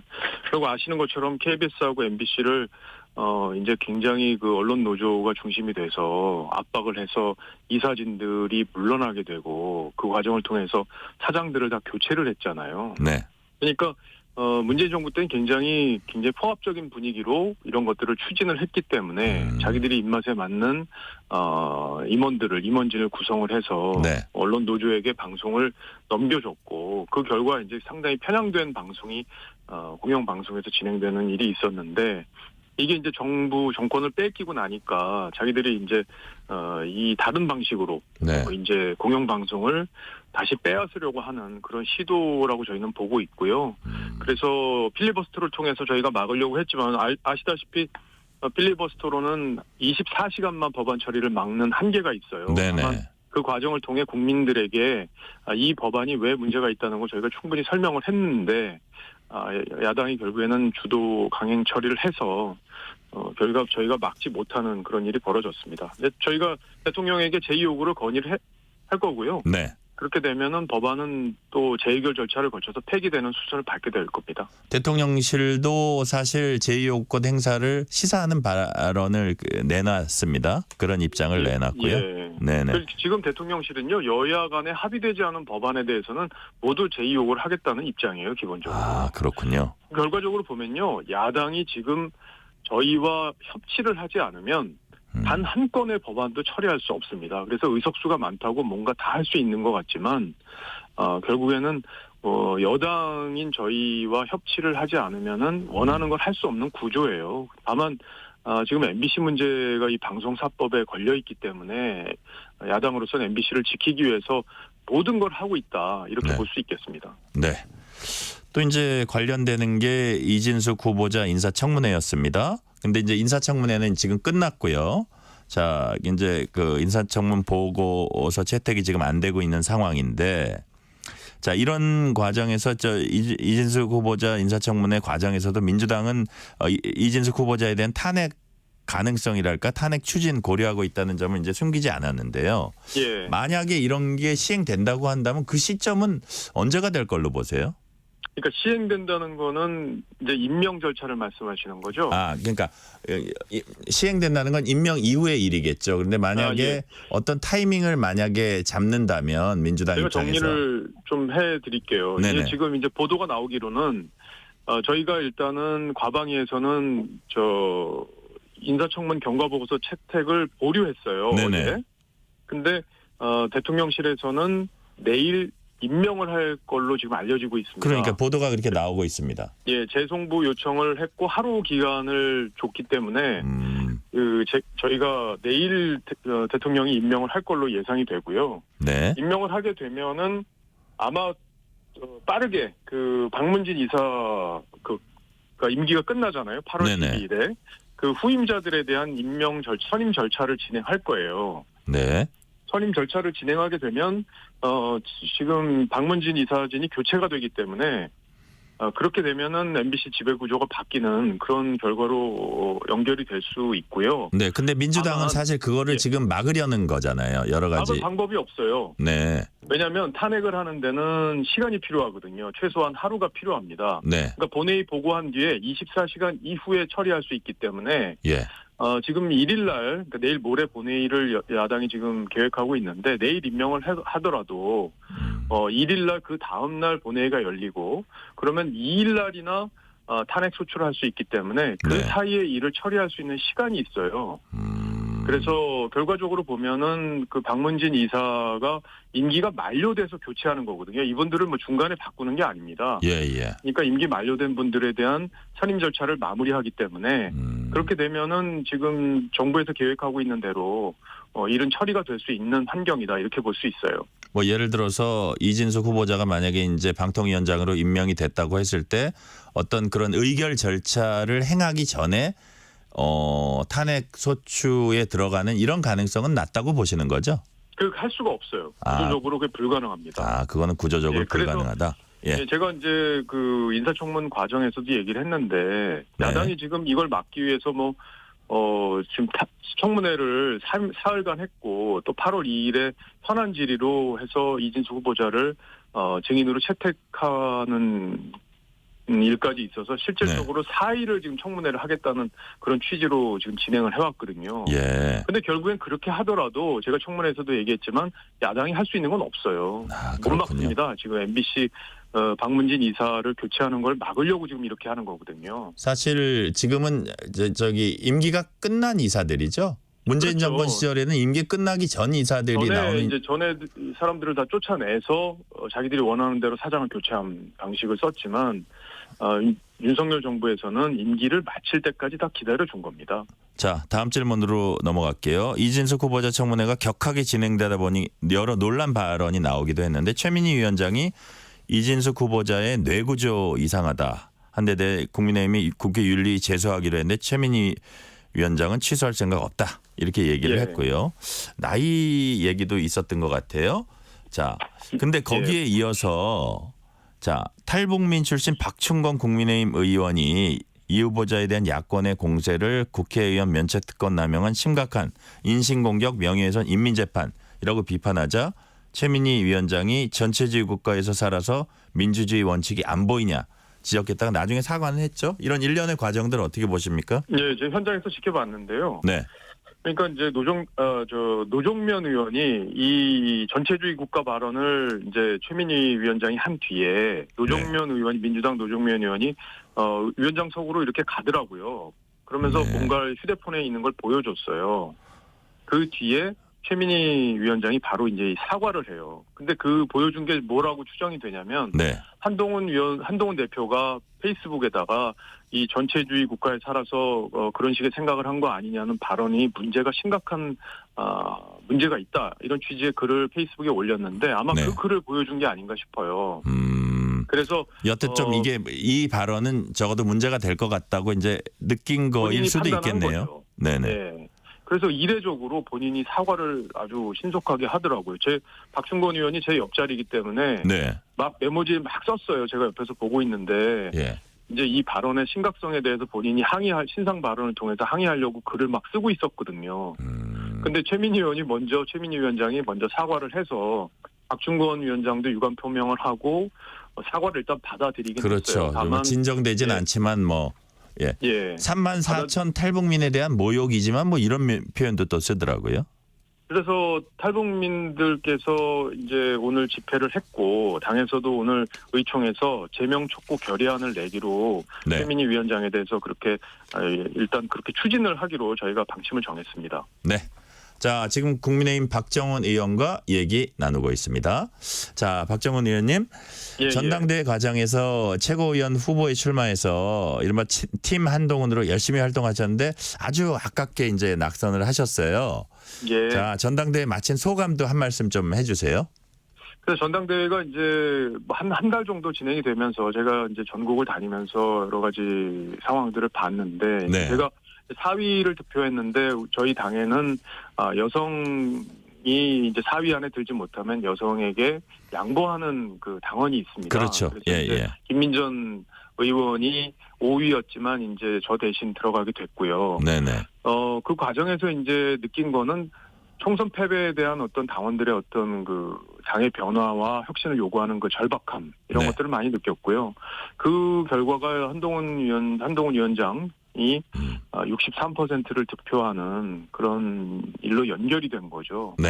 그래서 뭐 저희로서는 지금 한동훈 대표 체제에서는 당의 혁신과 변화 그리고 당정 관계를 국민들이 보기에 편안하게 네. 바꾸겠다 이런 데 대해서 방점을 두고 현재 여러 가지 이제 인선을 통해서 이런 것들을 실행하려고 준비하고 있는 단계입니다. 예. 인선 질문은 제가 조금 이따가 드리고요. 자, 예. 가장 사람들이 이제 뭐라 그럴까요? 주목하고 있는 부분이 당정 관계, 대통령실과의 관계. 다시 말해서 윤석열 대통령과 한동훈 대표의 관계입니다. 자, 63%의 의미도 있고 또 이제 서로 간에 어떻게 보면 뭐 갈등의 요소가 없는 건 아니지만 서로 간의 필요에 의해서 원활히 잘 해 나갈 거다 이런 전망도 있는데 우리 박정원 의원님은 어떻게 전망을 하세요? 그 당정 관계. 저는 사실은 이제 그 같이 다녔잖아요. 이제 네네. 라고 해서 저희들이 이제 그 같이 팀으로 움직였지 않습니까? 네. 그러면 이제 같이 다니면서 선거 운동을 많이 했는데 그 과정에서 이제 대통령과의 갈등은 최소화해야 된다는 공감대가 내부적으로 있었어요. 네. 근데 한동훈 당시 후보가 굉장히 자신감을 보이더라고요. 대통령과의 관계에 대해서. 예, 대통령과 그동안 소통해왔던 어떤 본인의 경험이 있잖아요. 검찰에서. 그러면서 자기 나름대로 대통령을 설득할 수 있는 어떤 그런 방법에 대해서 자기 스스로 자신감을 갖고 있다는 걸 제가 좀 느꼈습니다. 그런 것들이 아마 이제 지금 일단 식사는 한번 했고 전체가 한 자리긴 했지만 빠른 시간 내에 두 분이 직접 만나서 여러 가지 현안에 대해서 공감대를 만들어 갈 걸로 예상하고 있고요. 네. 그렇게 된다면 결국에는 당정 간의 갈등이 있다면은 두 분 다 지금 큰 타격을 입을 수밖에 없는 구조잖아요. 네네. 그렇기 때문에 두 분이 같은 목표를 가지고 서로 협력을 해 나갈 것으로 저는 기대하고 있습니다. 관련해서 좀 구체적인 사안 하나 말씀드릴게요. 자, 해병대원 특검법에 대해서 한동훈 대표가 입장 바뀐 거 없다, 발의해야 한다 이렇게 이제 거듭 입장을 재확인했어요. 그래서 이제 일각에서는 특검법을 진짜로 지금 이제 주도해서 나가면 물론 이거를 어떤 보수 정당으로서 이걸 털고 가자 이런 취지인 것 같은데 결국 대통령실과 관계가 악화되고 당내 반발까지 해서 좀 이렇게 당내 부담이 있을 게 아닌가, 당정 관계에 균열이 생길 가능성은 없을까 이렇게 우려하는 당내의 시각도 있거든요. 이 부분 그럼에도 불구하고 어쨌든 한동훈 표 특검법은 추진해야 된다 이렇게 박정원 의원님은 보세요? 일단 특검법과 관련해서는 저희가 이 진실 규명을 반대하는 정당이라는 그 프레임을 벗는 게 제일 중요하거든요. 네네. 국민들이 보기에는 의혹이 있는 부분이 있는데 무조건 안 된다고 해서는 국민들을 설득할 방법이 없는 거죠. 네네. 그래서 한동훈 대표가 후보 시절에 이 얘기를 꺼낸 건데 한동훈 후보는 기본적으로 어떤 생각을 갖고 있냐, 한동훈 대표는. 지금 공수처에서 열심히 수사를 하고 있고 관련 내용들이 언론으로 실시간 보도가 되고 있는 상황이기 때문에 공수처가 어쨌든 열심히 하고 있는데 그 이상의 다른 특검을 통해서도 그 이상의 것들을 밝혀내기는 쉽지 않을 것 같다. 그래서 결국에는 특검이 들어오더라도 공정한 특검이 들어온다면 이 탄핵으로 연결되는 그런 정도의 일들은 벌어지지 않을 거라는 나름대로 확신을 갖고 있는 것 같더라고요. 네네. 그래서 이 특검이 그러면 대통령도 설득시킬 수 있다. 예, 대통령을 겨냥하는 게 아니라 네네. 이 관련된 의혹들에 대한 진실을 공정하게 규명하는 데 초점을 두고 있는 거거든요. 네네. 그거는 대법원장이 추천하기 때문에 특검을 그렇기 때문에 가능하다고 보는 겁니다. 다만 지금 민주당에서 추진하는 것들은 지금 최종적으로 제2 요구를 통해서 부결이 됐지만 그거는 민주당이 한 명을 추천하고 조국혁신당이 한 명 특검을 추천하기 때문에 사실상 민변 변호사가 들어와서 여론 재판을 하게 돼요. 여론 수사를 하게 되는 거죠. 네네. 그렇게 되는 게 이제 탄핵으로 몰고 가려는 계산이 깔려 있기 때문에 그거는 거부하더라도 이 특검법은 제3자 특검법은 합리적인 진실규명이기 때문에 문제가 없을 거라고 보고 있습니다. 아마 그 부분에 대해서는 대통령실 용산과 공감대를 만들어가는 과정이 먼저 필요하고요. 그리고 당내 의원들하고 교감을 하는 과정이 필요합니다. 그래서 그런 과정들은 앞으로 밟아나갈 것으로 그렇게 예상하고 있습니다. 네. 아까 박정원 의원님께서 말씀하신 이렇게 당직 인선, 주요 인선 이제 고심하고 있을 텐데요. 한동훈 대표가. 자, 정책위 의장 유임 여부와 지명직 최고위원 누가 될지. 먼저 지명직 최고위원 하마평의 의원님 이름이 오르더라고요. 제안 받으셨습니까? 아니요, 저는 제안받지 않았고요. 그리고 제가 예. 이제 그 최고위원 경선에서 제가 낙선을 했기 때문에 저를 다시 지명하는 게 저는 바람직하지 않다고 생각하고 있습니다. 네. 그리고 정책위 의장 지금 말씀하셨잖아요. 정책위 의장이 아주 어떻게 해야 되는지가 지금 관심사예요. 예, 지금 9명의 당의 이제 지도부의 최고위원이 있는 건데 정책위 의장도 최고위원 중에 한 명입니다. 네네. 그런데 이제 한동훈 대표가 어쨌든 당 대표로서 당의 운영에 주도권을 쥐려면 정책위 의장을 반드시 교체를 해야 돼요. 왜냐하면 첫 번째는 정책 주도권 문제도 있지만 원내, 네. 두 번째는 이 의결 구조에서도 5대4 구조로서 본인이 원하는 정책이나 원하는 인선 이런 네. 거에서 과반을 확보할 수가 있습니다. 그리고 무엇보다 국민들이 지금 당정 관계를 조금 개선해야 된다. 당원들도 그런 판단을 하고 있는 거 아니겠습니까? 예. 근데 이 정책위 의장은 당정 관계의 핵심 고리에 해당해요. 그러니까 정부와 정책을 조율하는 역할을 하기 때문에 정책위장을 바꿔야지만 그런 것들이 국민 눈높이에 맞게끔 조율이 될 수 있다. 이렇게 보기 때문에 네. 정책위장을 교체하는 것은 불가피하다. 내부적으로는 저희 쪽에서는 그렇게 지금 공감대가 만들어져 있습니다. 새술은 새 부대에 담아야 한다. 이런 취지로 제가 이해가 되고요. 예. 대통령실이 김건희 여사 활동을 공식 보좌할 제2부속실 설치를 준비하고 있는 것으로 전해졌습니다. 국민의힘 전당대회 과정에서도 모든 후보들이 이제 설치 필요하다 이렇게 했습니다. 박정원 의원님도 설치를 하게 되면 뭐 더 개선될 것이다 이렇게 보고 계신 건가요? 네, 그럼요. 당연하죠. 국민들이 지금 이제 윤석열 정부가 추진한 게 이제 한미 동맹을 강화하고 한일 관계 개선하고 또 네. 시장 경제 강화하고 여러 가지 그런 이제 우상향할 수 있는 기본 틀을 만들어가는 데 대해서는 정책적 방향에 대해서는 자유우파 진영에서는 공감을 하고 있잖아요. 그런데 네네. 이제 여사 부분에 대한 여러 가지 리스크들이 노출이 되면서 국정 운영의 동력이 좀 떨어진 게 사실이잖아요. 그렇다 보니까 제2부속실을 만들면 어떤 효과가 있냐면 여사의 일정과 관련해서 여사의 동선과 관련해서 여사의 행보와 관련해서 다 공적인 틀 안에서 조율을 하게 돼요. 자, 투명하게. 그렇게 되면, 네. 예, 그렇게 되면은 무슨 목사가 와서 이렇게 뭔가를 전달하거나 이런 과정 자체가 성립이 될 수가 없는 거죠. 그죠? 네네.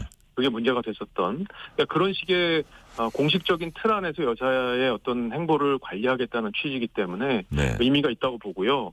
저는 이 제2부속실 이 뉴스가 나왔잖아요. 이제 대통령실에서 추진하겠다는. 이게 상당히 저는 의미가 있어 보입니다. 왜냐하면 한동훈 후보가 대표가 되기 전부터 이 문제를 좀 강하게 얘기를 했어요. 맞습니다. 예. 예, 그래서 결국에는 한동훈 체제에 대해서 요구하는 것들을 대통령실에서 일종의 수용하는 모습이기 때문에 앞으로 당정 관계나 이런 데 있어서 이 문제가 상당히 좀 변화의 어떤 단초가 되지 않을까. 네. 당정 관계가 앞으로 좀 원만하게 흘러갈 가능성도 있지 않을까 하는 기대를 해보는 포인트입니다, 저는. 네네. 특별감찰관도 이제 같이 동시에 추진될 가능성이 있어 보여요? 예, 그거는 국회에서 추천만 하면은 네네. 대통령실에서도 임명하겠다는 그러니까요. 입장이 계속 있었는데 그동안 국회가 추천을 하지 않았던 부분이 있고요. 그래서 그건 빨리 추천을 해서 어떤 내부적인 용산 내부적인 어떤 문제나 이런 것들은 내부적으로 감찰 시스템이나 이런 걸 통해서 걸러내는 그런 것들이 필요하다고 봅니다. 네. 국민의힘 소속 광역 단체장들이 시도지사 협의회를 발족해서 앞으로 당 최고위원회 대통령과의 간담회 등에 적극적으로 참석하겠다 이렇게 밝혔습니다. 한동훈 대표 비서실장인 박정하 의원은 정치와 행정은 분리돼 있다. 이상한 느낌이 좀 든다는 말을 했어요. 자, 광역단체장들의 최고위 대통령 간담회에 참여하겠다는 거 이거 어떤 배경에서 나온 겁니까?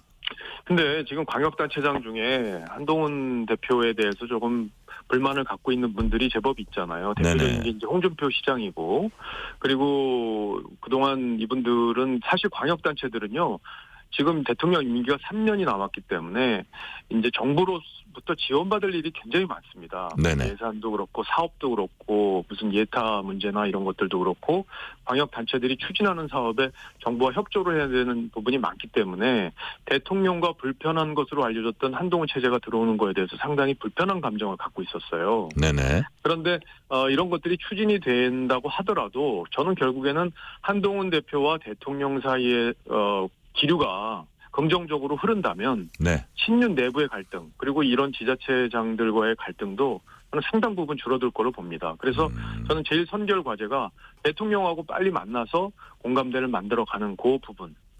이제 그 부분이 해결이 된다면 당내 다른 갈등들은 그렇게 네. 중요하지 않은 걸로 바뀔 수 있어요. 네네. 자, 시간이 이제 다 됐는데요. 딱 예. 아주 간단하게 한 말씀 해주세요. 22대 국회에서 내가 초선 의원으로서 이런 점에 중점을 두고 하겠다. 한 말씀으로 딱 하신다면 어떤 말씀 하시겠습니까?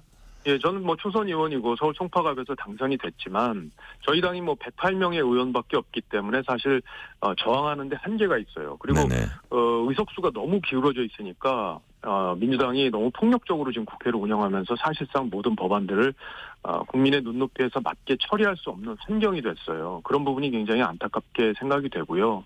저희가 저항할 수 있는 것도 한계가 있는데 저희들이 국민의 마음을 얻고 국민들의 지지를 많이 받는 정당으로 바뀐다면 야당도 저희를 함부로 못할 거라고 봅니다. 그리고 2년 뒤에 지방선거에서 야당도 의식할 수밖에 없기 때문에 네. 저희가 지지를 잘 받는 정당으로 바뀌는데 제가 앞장서서 저도 기여를 할 그럴 계획을 갖고 있습니다. 지지받는 정당 만드는데 기여하겠다. 말씀 여기까지 듣겠습니다. 국민의힘 박정훈 의원이었습니다. 감사합니다. 고맙습니다. 실시간 교통정보 알아보겠습니다. 교통정보센터 임초희 리포터 나와주세요. 네, 이 시각 교통정보입니다. 고속도로 퇴근길 돌발 상황과 함께 긴 구간에서 정체입니다.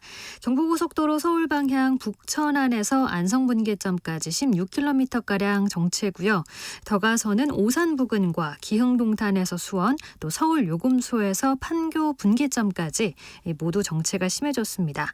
달래내에서 한남나들목까지도 많이 막히고요.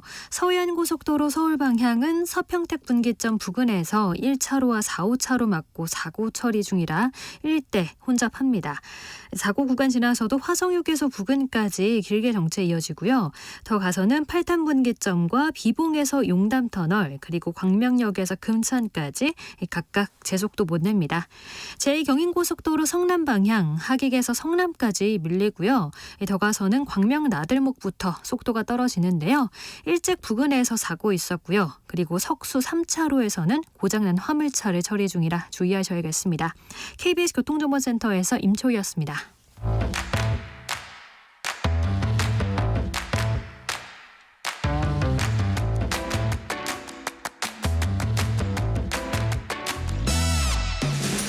파고 또 파고 골라서 엄선한 뉴스만 전해드립니다. 오늘은 스포츠 파파뉴 코너 프랑스 파리에서 이어지고 있는 올림픽 소식 KBS 김한수 기자와 알아봅니다. 김 기자 어서 오세요. 네, 안녕하세요. 여자 양궁 단체전에 이어서 김우진과 김재덕, 이우석이 출전한 남자 단체전에서도 금메달 따냈습니다. 여자는 올림픽 10연패 금자탑, 남자도 3대회 연속 금메달입니다. 정말 무시무시한 한국 양궁팀이네요.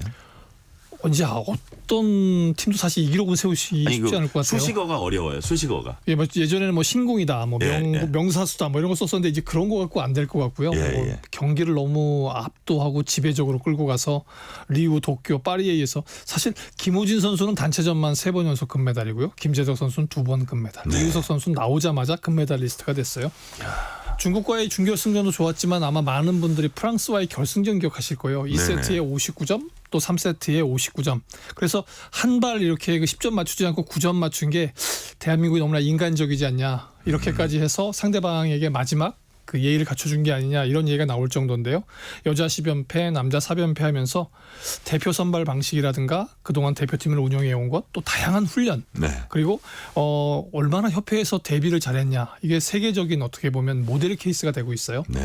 뭐 대표적인 선발 방식은 안산 선수가 지난 대회 3관왕이지만 이번 대회 출전하지 못했습니다. 그러니까 저기 올림픽 나가서 금메달 따는 것보다 여기를 통과하는 게 더 힘들다는 거 아니에요? 네, 뭐 낙타가 뭐 바늘을 지나간다 그러는데 이것보다 더 힘들다는 얘기고요. 그리고 그러니까 선발전에서는 더 이상 명성이 필요 없고 오로지 실력만으로 너희가 통과해라. 이게 대한민국 양궁의 선발전입니다.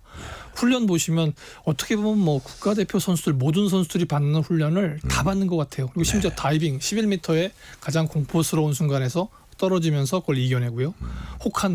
혹한기 훈련 그리고 또 야구장이나 축구장에서 막 소음이 너무나 많은 곳에서도 해냅니다. 아, 그러니까요. 예, 그래서 그 훈련법을 대체 어떻게 고안하느냐도 문제가 그러니까 사람들이 관심거리가 되고 또 있고요. AI 로봇하고 또 예, 그래서 지금 말씀하신 치밀한 대비. 진천 경기장에다가 거의 90% 가까운 이번 대회와 똑같은 시설을 맞춰 놓았고요. 그리고 바람이나 이런 것들을 측정해서 그 경기를 하는 AI하고도 싸움을 시킵니다. 근데 AI가 인간을 이기지 못하는 그런 것들이 돼 있었고요. 그래서 보장된 공정한 절차 이런 것들을 만들어낸 세계적인 경쟁력 이것을 대한민국 양궁의 힘이다. 지금까지 이렇게 바라보고 있고요. 그래서 어디에 나가서도 대한민국 알처리 양국을 얘기하게 되면 프라이드가 뿜뿜할 것 같습니다. 그러니까요. 이거는 정말 아주 중요한 연구 주제이기도 하고 제가 그런 생각이 들더라고요. 네. 한국 양궁은 그 시스템이 축구협회와 양궁협회를 이렇게 비교 분석하면 어떨까 이런 생각도 제가 좀 잠시 들었습니다. 다음 질문으로 넘어갈게요. 이건 질문은 아니었고 그냥 제가 드는 생각이었고 자 사격에선 10대 돌풍이 거셉니다. 특히 우리나라 100번째 금메달의 주인공은 의외로 반효진 선수 만 16살이에요. 네, 만 16살입니다. 네. 2007년생이라서 2007년 9월생에서 아직 생일이 지나지 않았습니다. 고교 2년생이고요. 사실 제 딸내미가 고2인데 같이 보면 너무나 비교되는 것 같은데 이 친구 보게 되면 너무나 아까 말씀하신 슈도프의 순간에서 쏴댑니다. 정말 강철 심장이죠. 그래서 지난 92년에 바르셀로나의 여갑순 선수 또 2000년도 시드니의 강초연 선수를 이렇게 연상시키는데 그리고 이 선수뿐만 아니라 공기권총 10m에서 금메달을 딴 오해진 선수도 10대인데 정말 하고 싶은 거 다 하고 자신감 있게 이야기를 해대면서 그 모든 것을 다 양궁과 비슷하게 다 점수로 얘기하고 있습니다. 그래서 우리 선수들 이번에 보면 뭐 유명한 책 총균세가 아니라 우리는 총, 화살 그리고 칼이다 펜싱까지 이런 올림픽이 되고 있어요. 그래서 사실 우리가 그 스포츠에서도 경험과 연륜을 강조하는 경우가 굉장히 많습니다. 워낙 고비와 위기 상황이 많으니까요. 그런데 우리 사격의 10대들한테는 그런 것이 통하지 않을 것 같아요.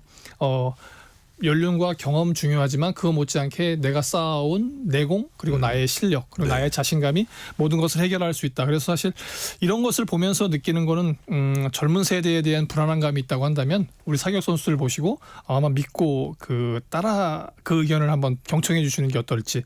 그리고 그런 선수들이 만들어내는 세계 정상의 가치라고 하는 게 어떻게 보면 우리의 미래일 수 있습니다. 그러니까요. 자.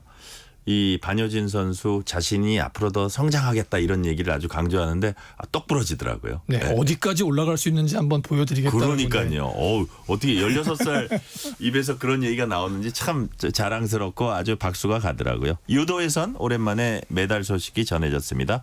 허미미의 은메달 너무 반갑습니다. 그런데 살짝 아쉽기도 하고 허미미 선수는 또 우리나라로 오는 어떤 사연도 있잖아요. 예, 독립투사의 후손이면서 이제 할머니가 이제 마지막 유언으로 일본에서도 굉장히 잘했는데 태극마크를 달고 올림픽에 가면 어떻겠냐라는 유언을 받아들여서 우리나라로 와서 지금 국가 대표가 됐고 사실 올림픽에 나가서 뭐 세계 선수권대회에서 같이 결승전에서 만났던 캐나다의 크리스타 데구치 선수하고 거기도 일본계죠 또. 같이 붙었습니다. 근데 사실 너무나 팽팽했고 두 선수 모두 지쳐 있었기 때문에 마지막 결승전이 생각만큼 잘 풀리지 않았어요. 그런데 그래서 연장전까지 가서 이제 그 절반 이상만 따면 이길 수 있는 골든 스코어 상황이었는데 조금 석연치 않게 지도 하나를 더 받아서 지도가 이제 두 개였었는데 하나를 더 받아서 반칙패를 했어요.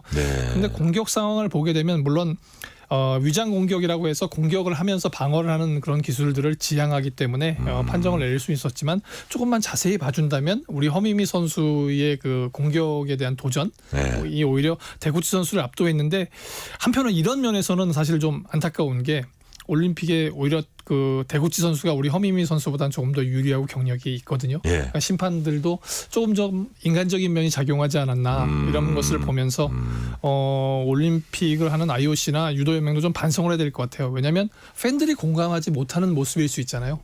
팬들이 공감하고 저것이 승리다. 또 저것이 패배다. 이것을 명확하게 해줘야 승자는 승자대로 그 가치를 인정받게 되고요. 네. 패자는 또 다시 도전할 수 있는 그런 마음가짐을 갖게 되는데 뭔가 꺼름직한 게 조금 남는 듯한 느낌입니다. 네. 자, 펜싱 사브르의 최세빈 선수 정말 잘했습니다. 세계 랭킹 1위를 꺾었습니다. 그런데 아쉽게 메달로는 또 따르지 않았어요. 네, 이 선수가 16강에서 에무라 그 미사키라고 하는 세계 랭킹 1위 선수를 이기고 올라갔어요. 예. 승승장구에서 결승전, 그러니까 준결승까지 올랐는데 준결승 상대가 하필이면 이번 대회 금메달리스트인 그 마농 아티피 뷰리라는 선수입니다. 이 선수에게 지고 동메달 결정전에 갔는데 너무나 사연 있는 선수가 나타난 거죠. 우크라이나의 국민 검객이라고 예, 할 수 예. 있는 이제 그 우리 이제 올가 하르란이라는 선수인데 이 선수가 작년에 세계 대회에서 러시아 선수에게 승리를 거두고 그 펜싱은 끝나고 나서는 반드시 서로에게 예의를 갖추고 악수를 해야 됩니다. 네. 그런데 자기 나라를 침공한 선수에게 선수 악수할 수 없다고 그래서 이 칼을 겨눴어요. 펜싱 칼을 겨눴어요. 그런 일이 있었군요. 네, 그래서 이 친구가 실격을 당했고 실격을 당해서 이번 대회에 나오지 못할 수도 있었는데 많은 그 연맹과 다른 나라 선수들이 이 선수는 나와야 된다. 실력도 있는데 인정해줘야 된다. 근데 하필이면 그 선수가 나와서 동메달 결정전에서 우리 최세빈 선수를 이겼어요. 그러니까 최세빈 선수도 잘했고 예. 이 국민 건강 그 검객이라고 할 수 있는 이 그 하르란 선수 잘했고 그래서 또 다른 스토리인데 가슴은 아프지만 인정을 해줘야 될 것 같습니다. 14대 14에서 15대 14가 돼버렸어요. 네. 와, 그런 스토리들이 참 대단합니다. 0184님이 세계 최고 선수들이 모인 올림픽 참가만 해도 영광 아닙니까? 최선을 다하는 선수단 화이팅. 자, 이제 시간이 한 1분 정도 남았는데요. 오늘은 우리 선수들 어떤 경기가 더위를 확 날아가게 할까요? 대표적인 게 양궁. 다시 한번 개인전에 세계 랭킹 1위로 통과한 김우진 선수가 출전합니다. 네. 개인전에서는 메달이 없는데 이번 대회 개인전에선 꼭 따주기를 바라고요. 네. 펜싱 아까 저희가 칼을 얘기했잖아요. 펜싱 여자 에페 선수들이 단체전에 출전하는데 우리가 이 선수를 금둥이라고 부릅니다. 네. 송세라, 강영미, 이혜인, 최인정 선수가 메달 한번 따줬으면 하고요. 8시 반에는 탁구 신동이라고 부르던 신유민 선수가 임종훈 선수와 함께 동메달 결정전을 갖습니다. 다들 주목해 보시고 또 올림픽은 KBS입니다. 여기까지 말씀 듣겠습니다. 지금까지 김한수 KBS 기자였습니다. 감사합니다. 감사합니다.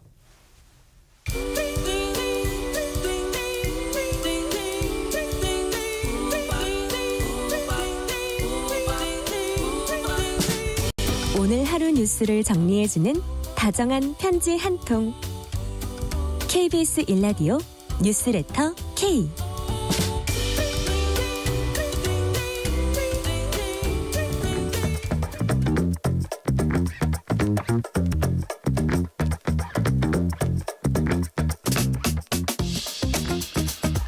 세계는 넓고 이슈는 많다. 국제 뉴스 짚어보는 시간. 지금은 글로벌 시대입니다. 100일도 채 안 남은 미국 대선 구도는 여전히 출렁이고 있습니다. 트럼프 전 대통령 총격 사건의 충격이 가시기도 전에 바이든 대통령이 출마를 포기하는 초유의 상황이 벌어지면서 미국 대선판이 요동치고 있습니다. 우리 안보 경제와도 밀접한 미국의 대선 동향. 안병진 경희대 미래문명원 교수와 자세히 얘기 나눠보겠습니다. 교수님 어서 오세요. 네, 안녕하세요. 자, 스튜디오 출연해 주셔서 감사드리고요. 네. 자, 카멀라 해리스 부통령이 사실상 민주당 대선 후보직을 확정했습니다. 역시 관건은 해리스의 경쟁력입니다. 지금 호감도는 급상승하고 있다는데 이게 꾸준한 지지율로 이어질지는 좀 더 지켜봐야겠고요. 해리스, 트럼프 관련해서 어떤 조사 결과라든지 분석들 좀 나오고 있나요? 네, 여론조사들이 이제 하나둘씩 나오고 있는데요. 네네. 뭐 한 개 정도 소개하자면 뉴욕타임스, 시에나 대학 최근 조사 같은 경우는 네. 한 1% 차이까지 좁혔다. 그 이전에는 네. 바이든 같은 경우는 한 6% 정도 뒤졌는데 예. 1% 정도 뒤지는. 그러니까 사실 그것도 오차 범위 내니까 누가 이기는지도 모르는 거네요. 그렇죠. 예, 예. 그렇죠. 그러니까 박빙으로 이제 돌아선 것 같고요. 저 같은 경우는 한 강연에서 예. 그러니까 이전에 바이든 같은 경우는 6대 4로 친다. 예. 그러니까 확률적으로 그런 것 같다. 라고 심지어는 그 토론에서 좀 토론 망친 다음에는 7대 3까지 전 봤어요. 네네. 근데 이제 해리스로 교체된 후에 제가 어느 강연에서는 한 6대 4로 해리스가 이길 것 같다. 라고 뭐 물론 이제 앞으로 시간이 많이 남았지만 근데 흥미롭게 어젠가요? 그 흔히 한국에서도 주목하는 뭐 굳이 비유하자면 인간 문어 그러니까 예측 잘하는 사람을 네네네. 일단 리트만 아메리칸 유니버시티 교수가 한국에서도 꽤 인기가 있거든요. 네네. 뭐 어떤 사람은 좀 너무 과장인데 뭐 정치 노스트라다무스. 근데 이분이 조금 그간 신중 모드로 가다가 네. 어제쯤에는 해리스가 거의 이길 것 같다라고 그 거의 잠정 결론을 내리더라고요.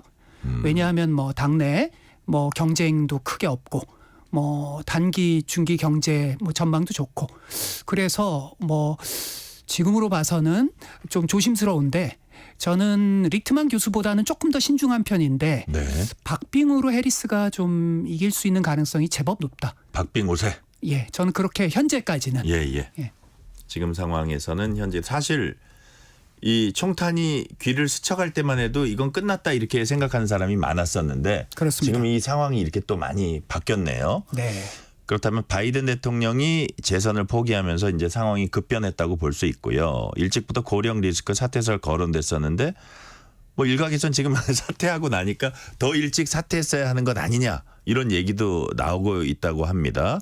그 교수님이 보시기에 바이든의 사퇴 시기 늦었다, 뭐 적당했다, 뭐 늦지 않았다 어떻게 보세요? 늦었습니다. 기본적으로는 늦었습니다. 기본적으로 늦었습니다. 물론 모든 정치인은 권력을 추구하잖아요. 네. 그리고 또 4년간 엄청난 IRA나 미국 입장에서 업적을 냈는데 그걸 이제 그만둔 건 네. 그건 정말 대단한 결정이죠. 네. 그건 정말 인간적으로 대단한 결정이지만 굳이 따지자면 한 달 전에 결정을 하셨어야죠. 제가 이전에도 많이 달라집니까? 그러면 달라지죠. 예. 그러니까 이 미니 프라이머리, 그러니까 미니 경선을 통해서 다양한 러스펠트 쪽의 후보라든지 네. 카밀라 해리스는 아무래도 샌프란시스코 쪽, 좀 진보의 아성 쪽이니까 네네. 다양한 후보들이 한 4-5명이 그래도 한 달간 역동적으로 경쟁하고 그걸 뚫고서 누군가 이제 어떤 반전을 기록하면서 후보가 되었다. 이러면 지금의 카밀라 해리스의 포지션보다는 그리고 그것이 카밀라 해리스가 될 수 있죠. 저는 그 과정을 거쳐서 카밀라 해리스가 될 가능성도 한 70% 이상 있었다고 봐요. 네. 그렇다면 만에 하나 민주당 진영이 11월 5일 날 만에 하나 박빙으로 패배한다면 두고두고 사퇴 시점이 조금 아쉬울 수도 있는 그런 포인트이죠. 네. 자, 오바마 전 대통령 부부도 해리스 부통령 지지 선언했습니다. 이건 정치적으로 어떤 의미가 있다고 봐야 될까요? 최종 후보로 사실상 결정된 거죠. 네. 뭐 이미 오바마가 승인하기 전에 이미 뭐 클린턴 부부라든지 그리고 상하원 원내대표가 그리고 민주당에 여전히 막강한 영향력을 발휘하고 있는 펠로시 전 하원 의장이 그러니까 이미 뭐 오바마가 하기 전에 이미 끝난 게임이었어요. 근데 오바마는 하나의 아우라가 있잖아요. 네. 그 아우라까지 합쳐지니까 지금 민주당은 그리고 민주당의 진보 블록 AOC나 이런 분들도 열렬히 카밀라 해리스를 지지합니다. 네. 이념적 스펙트럼은 다른데 그래서 민주당은 지금 과거 2008년 오바마 시절로 돌아갔습니다. 완전히 통합돼 있습니다. 아, 민주당 완전히 통합돼 있다. 예. 그럼 어쨌든 지금 11월 대선까지 힘을 모아서 갈 수 있는 태세는 갖춰졌다 이렇게 보시는 100% 거네요. 갖춰졌습니다. 100% 갖춰졌어요. 예. 자, 바이든 사태로 벼락 대선 후보가 된 해리스 부통령 어떤 인물입니까? 설명하자면 긴데 짧게 얘기 드리자면 진보적인 성향의 검찰총장이다. 라고 한 그 정도로 핵심 그 정서 DNA를 본질을 그렇게 요약할 수 있을 것 같아요. 그러니까 여기서 진보적인 거와 검찰총장이라는 건 한국 맥락에서 좀 어색한 조합이잖아요. 예. 근데 카밀라 해리스는 평생을 좀 사회적 약자를 위해서 LGBTQ 커뮤니티라든가 그다음에 약탈적 금융대출로부터 피해받는 서민이라든가 이런 어떤 사회적 약자를 위해서 법의 어떤 그 균형추를 활용하는 그런 점에서 진보적인 검찰총장이라는 DNA를 갖고 있고요. 그리고 상원 시절에 그리고 부통령 시절에도 인권이라든지 이런 여성의 이슈라든지 낙태라든지 이런 부분에서 어떤 본인의 브랜드를 계속 갖춰 나갔던 그리고 무엇보다도 최근에 주목받는 건 아프리칸 아메리칸이자 또 남아시안계. 미국에서는 아프리칸 아메리칸 정체성만 강조하는 경향이 있는데 사실은 또 남아시안 계통이기도 하죠. 어머님이 인도계, 네. 또 아버님이 자메이카, 아프리칸 아메리칸 계열. 그런 점에서 여러 가지 스토리텔링이 뭐랄까요? 현재 미국의 유권자들의 어떤 미래적 특성을 반영하는. 왜냐하면 현재 미국은 백인 대 흑인이 아니잖아요. 다양성이 있는 나라잖아요. 네. 그런 점에서 미국의 미래를 상징하는 어떤 후보로서의 특성을 갖고 있다. 네. 라는 점에서 상당히 많은 사람들이 좀 상당히 스릴을 느끼는 상황입니다. 네, 지금 교수님이 말씀하신 LGBT 다양한 성소수자 그룹을 이제 지칭하는 얘기고요. 자, 이제 말씀하신 대로 여성이고 흑인이다, 소수자 정체성. 기본적으로는 그게 긍정적으로 작용할 거라고 보시는 거예요? 그러니까 선거 전략적으로만 보면 예. 규범적인 게 아니라 예. 상당히 긍정적으로 작용할 겁니다. 득실에 있어서 득이 훨씬 크다. 그렇습니다. 네. 그러니까 이전에 바이든은 집토끼, 민주당의 전형적인 미국 민주당의 집토끼는 여성, 청년, 아프리칸 아메리칸, 히스패닉. 네. 여기 이 집토끼에서 균열이 생기면 선거는 해보나 마나입니다.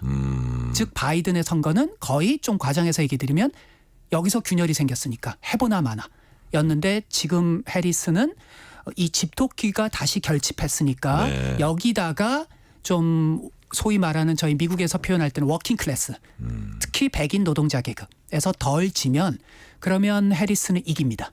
그런 점에서 지금 거의 뭐 미국 민주당 분위기는 뭐 이미 사실상 다 이긴 것처럼 사실 오버하는 분위기가 있는데 뭐 그 사람들 입장에선 그럴 수도 있겠죠. 네. 선거는 제가 항상 보지만 끝까지 보기는 그럼요. 봐야 됩니다. 그럼요. 트럼프와 클린턴이 맞붙었을 때도 그렇고. 그럼요. 자, 그렇다면 현재 트럼프와 해리스 두 사람의 핵심 선거 전략 어떻게 대조할 수 있을까요? 그러니까 트럼프의 핵심 전략은 급진적 좌파에게 미국을 넘겨서는 안 된다. 그래서 해리스를 샌프란시스코의 전형적인 딥스테이트, 그러니까 정부 내의 정부, 네. 그러니까 기득권. 예. 그리고 우리나라식의 표현으로 빌려서 표현하자면 강남 좌파.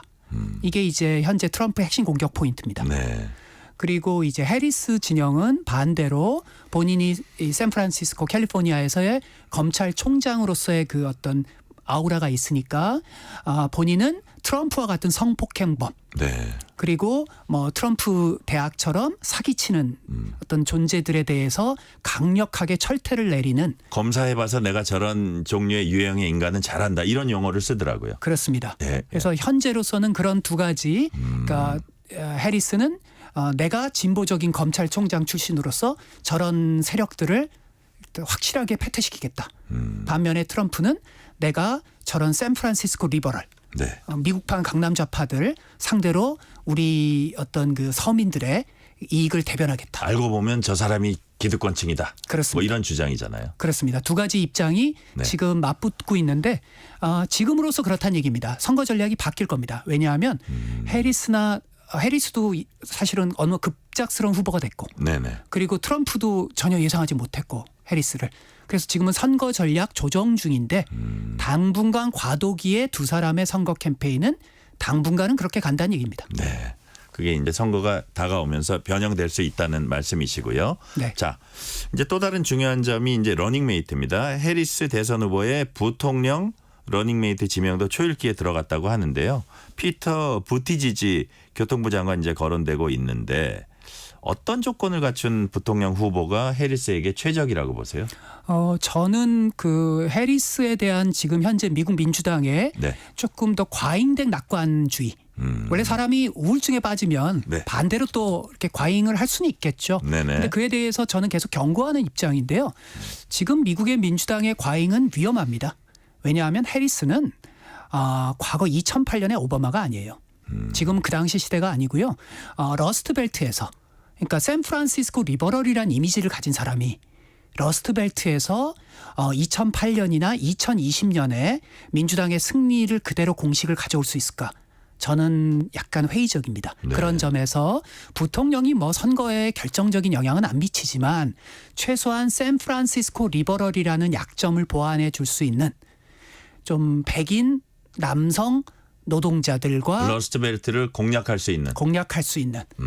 예를 들자라면 네. 흔히 미국에서 거론되고 있는 조시 샤피로라는 그 펜실베니아. 네네. 펜실베니아를 지면 민주당은 더 이상 얘기할 도리가 없습니다. 끝나는 거예요. 끝나는 겁니다. 네. 그래서 저는 부티저지 장관을 지명하는 거에 대해서는 저는 반대합니다. 좀 더 러스트벨트의 말을 한국식으로 표현하면 호프집에서 남자들끼리 어깨 동무하고 새벽 3시까지 술을 마실 수 있는 사람. 거기 다트 던지면서. 이거 아시네. 버드와이저 마시고 이런 어떤 느낌. 이런 느낌이 그러니까 제가 말하는 건 규범적으로 거기서 당구 쳐도 되죠. 그럼요. 그러니까 제가 말하는 건 선거 전략상 그렇다는 얘기입니다. 네. 근데 이제 며칠 후면 뭐 어떤 선택을 할지. 그러니까 흔히 뭐 부통령 후보가 그렇게 중요하지는 않는데 네. 이번은 과거 어느 때보다 중요할 겁니다. 그러니까요. 또 상대 쪽의 부통령 후보가 만만치 않아요. 공화당 쪽 살펴보겠습니다. 공화당 부통령 후보인 벤스 상원의원 민주당 대선 후보 교체에 허를 찔렀다 이렇게 말을 했습니다. 선거 구도가 이제 바뀐 만큼 좀 이제 관망하면서 살펴보면서 새로운 선거 전략 필요하다 이런 취지일 것 같아요. 앞으로 어떤 전략 들고 나올 걸로 이렇게 예상을 하세요? 제이디 벤스의 최대 강점은 방금 제가 말씀드린 해리스의 최대 약점. 네. 그러니까 눈물 젖은 빵을 먹어본 이제 노동자 계급의 출신으로서 아메리칸 드림을 이룬. 네. 이게 엄청난 강점이거든요. 근데 지금은 당분간 그 강점을 못 살리고 과거에 했던 이상한 발언. 저희가 미국에서 weird라 그러거든요.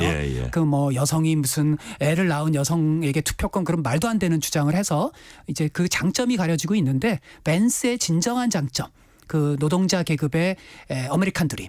이 강점을 부각시켜 나가면 해리스로서는 힘든 싸움이 예상됩니다. 네. 자, 피습 사건이 있기 전부터 바이든에 비해 트럼프가 계속 여론조사 우위를 점해 왔는데 지금 이제 해리스와 이제 겨루게 되는데 그때 우위를 점해온 그 트럼프의 강점은 무엇이라고 보세요? 아무래도 현직 대통령이 바이든이고 비록 지표상의 경제는 좋지만 사람들의 체감, 뭐 물가라든지 그 다음에 이제 모기지, 주택 이자율이라든지 이런 건 안 좋으니까 아무래도 일단은 경제에서 분리할 수밖에 없고요. 그것은 바이든이든 해리스든. 이제 이게 선거는 개념 싸움이잖아요. 퍼셉션 싸움이잖아요. 네. 그리고 흔히 많이들 주목하지 않아서 미국과 한국에서 많이들 주목하지 않는 것 같아서 제가 대선 초기부터 계속 강조했던 포인트인데 법과 질서. 그러니까 이민 문제, 마약 문제, 범죄 문제 이런 데에 대한 퍼셉션에서 민주당은 치명적으로 불리합니다. 그래서 어떻게 보면 민주당의 의도하지 않았던 신의 한 수인 게 검찰총장 출신이라는 걸 잘 살리면 그렇다면 법과 질서, 검찰총장은 법과 질서를 지키는 사람이잖아요. 그러나 법과 질서라는 시대 정신에서 민주당은 여전히 불리하다. 이걸 어떻게 새롭게 브랜딩하는가에 따라서 해리스가 최종 이기는가 아닌가에 저는 그것이 가장 중요한 키라고 봅니다. 네. 자, 아까도 잠깐 이제 스윙 스테이트 뭐 펜실베니아 이런 데 말씀하셨는데 승패 결정하는 건 결국 5개, 6개 어떤 그 경합주일 겁니다. 어떤 곳이고 또 여기에 있어서 승부의 관건은 뭘까요? 제일 중요한 건 뭐 흔히들 많이 얘기하는 블루월, 그러니까 민주당의 방어벽, 특히 펜실베니아, 미시건, 위스콘신. 이제는 국내 정치자들도 그 이름을 세 가지로 외우실 정도로. 그런데 저는 그렇게 보지 않습니다. 지금 이게 훨씬 더 범위가 확대돼서요. 심지어는 해리스가 조지아도 가져갈 수도 있습니다. 왜냐하면 아프리칸 아메리칸들이 30%나 되기 때문에 대거 결집한다면 조지아도 이제 상당한 승부처가 될 거고요. 조지아도. 그다음에 이제 히스패닉. 만약 그 해리스가 자신의 샌프란시스코 정체성보다는 좀 더 그 어떤 그 법과 질서 이런 점을 좀 더 강조한다면 심지어 히스패닉 표를 다시 결집시켜서 아리조나에서도 승리할 수도 있어서 지금은 블루월만 저는 보지 않고요. 조지아, 애리조나, 네바다까지도 승부처가 될 거다라는 점에서 뭐 한 4-5가지의 누가 270개의 선거인단을 가져갈 것인가 에서 4-5가지의 산술식이 존재합니다. 네. 자, 교수님. 11월 대선 전에 옥토버 서프라이즈 미국판 북풍이 있을 수 있다. 보셨습니다. 무슨 얘기입니까? 흔히 저희가 이제 미국 정치에서 그러니까 미국판 북풍이라는 건 비유적 표현이고요. 이제 흔히 10월이나 뭐 이럴 때 되면 갑자기 무슨 뭐 미사일을 쏜다든지 이런 일들이 발생해서요. 그걸 흔히 미국에서 표현하는 건데 과거 레이건과 지미 카터 1980년 네. 이것도 사실은 그 대사관 인질 그 기억나시잖아요. 네네. 그것도 이제 그 커튼 뒤에서는 레이건 측이 빨리 풀어주지 말아달라 인질을. 네. 그러면 지미 카터 현직 대통령이 승리하는 거니까. 네네. 그래서 외교 안보가 어떨 때는 중요한 이슈가 되거든요. 사실상 북한의 김정은 입장에서 푸틴 입장에서 해리스의 당선은 악몽이죠. 시진핑의 입장은 좀 뭐 그 계산이 좀 복잡합니다. 네. 근데 최소한 푸틴과 그 배드가이들 입장에서는 트럼프가 해리스, 좋다 이거죠. 그렇죠. 네. 그 일정 정도 어떤 형태든 간접적 지원 사격할 가능성이 있다는 얘기지 반드시 뭐 발생한다는 얘기는 아닙니다. 가능성이 하나의 있다. 가능성. 예. 하나의 가능성이 있다는 말씀이시고요. 각각 후보들 당선 시나리오 예측해 보겠습니다. 먼저 정권 교체로 공화당 트럼프 전 대통령이 다시 대통령직에 백악관에 재입성하면 우리나라와 한반도 전반에 어떤 변화가 있겠습니까? 뭐 짧게 말씀드리면 김정은과의 스펙터클이 시작될 거다. 네. 이분은 쇼의 귀재이기 때문에 지난 하노이 쇼와는 싱가포르 쇼와는 비교도 할 수 없는 스펙터클을 만들어내려고 할 것이다. 네. 과연 그 과정이 끝이 북미 수교로 이어질지는 대단히 회의적이지만 어쨌든 상당한 초기에 상당한 뭐랄까요 스펙터클은 예상될 거다. 우리의 기존의 안보 어떤 구조에는 영향을 크게 미친다고 보세요?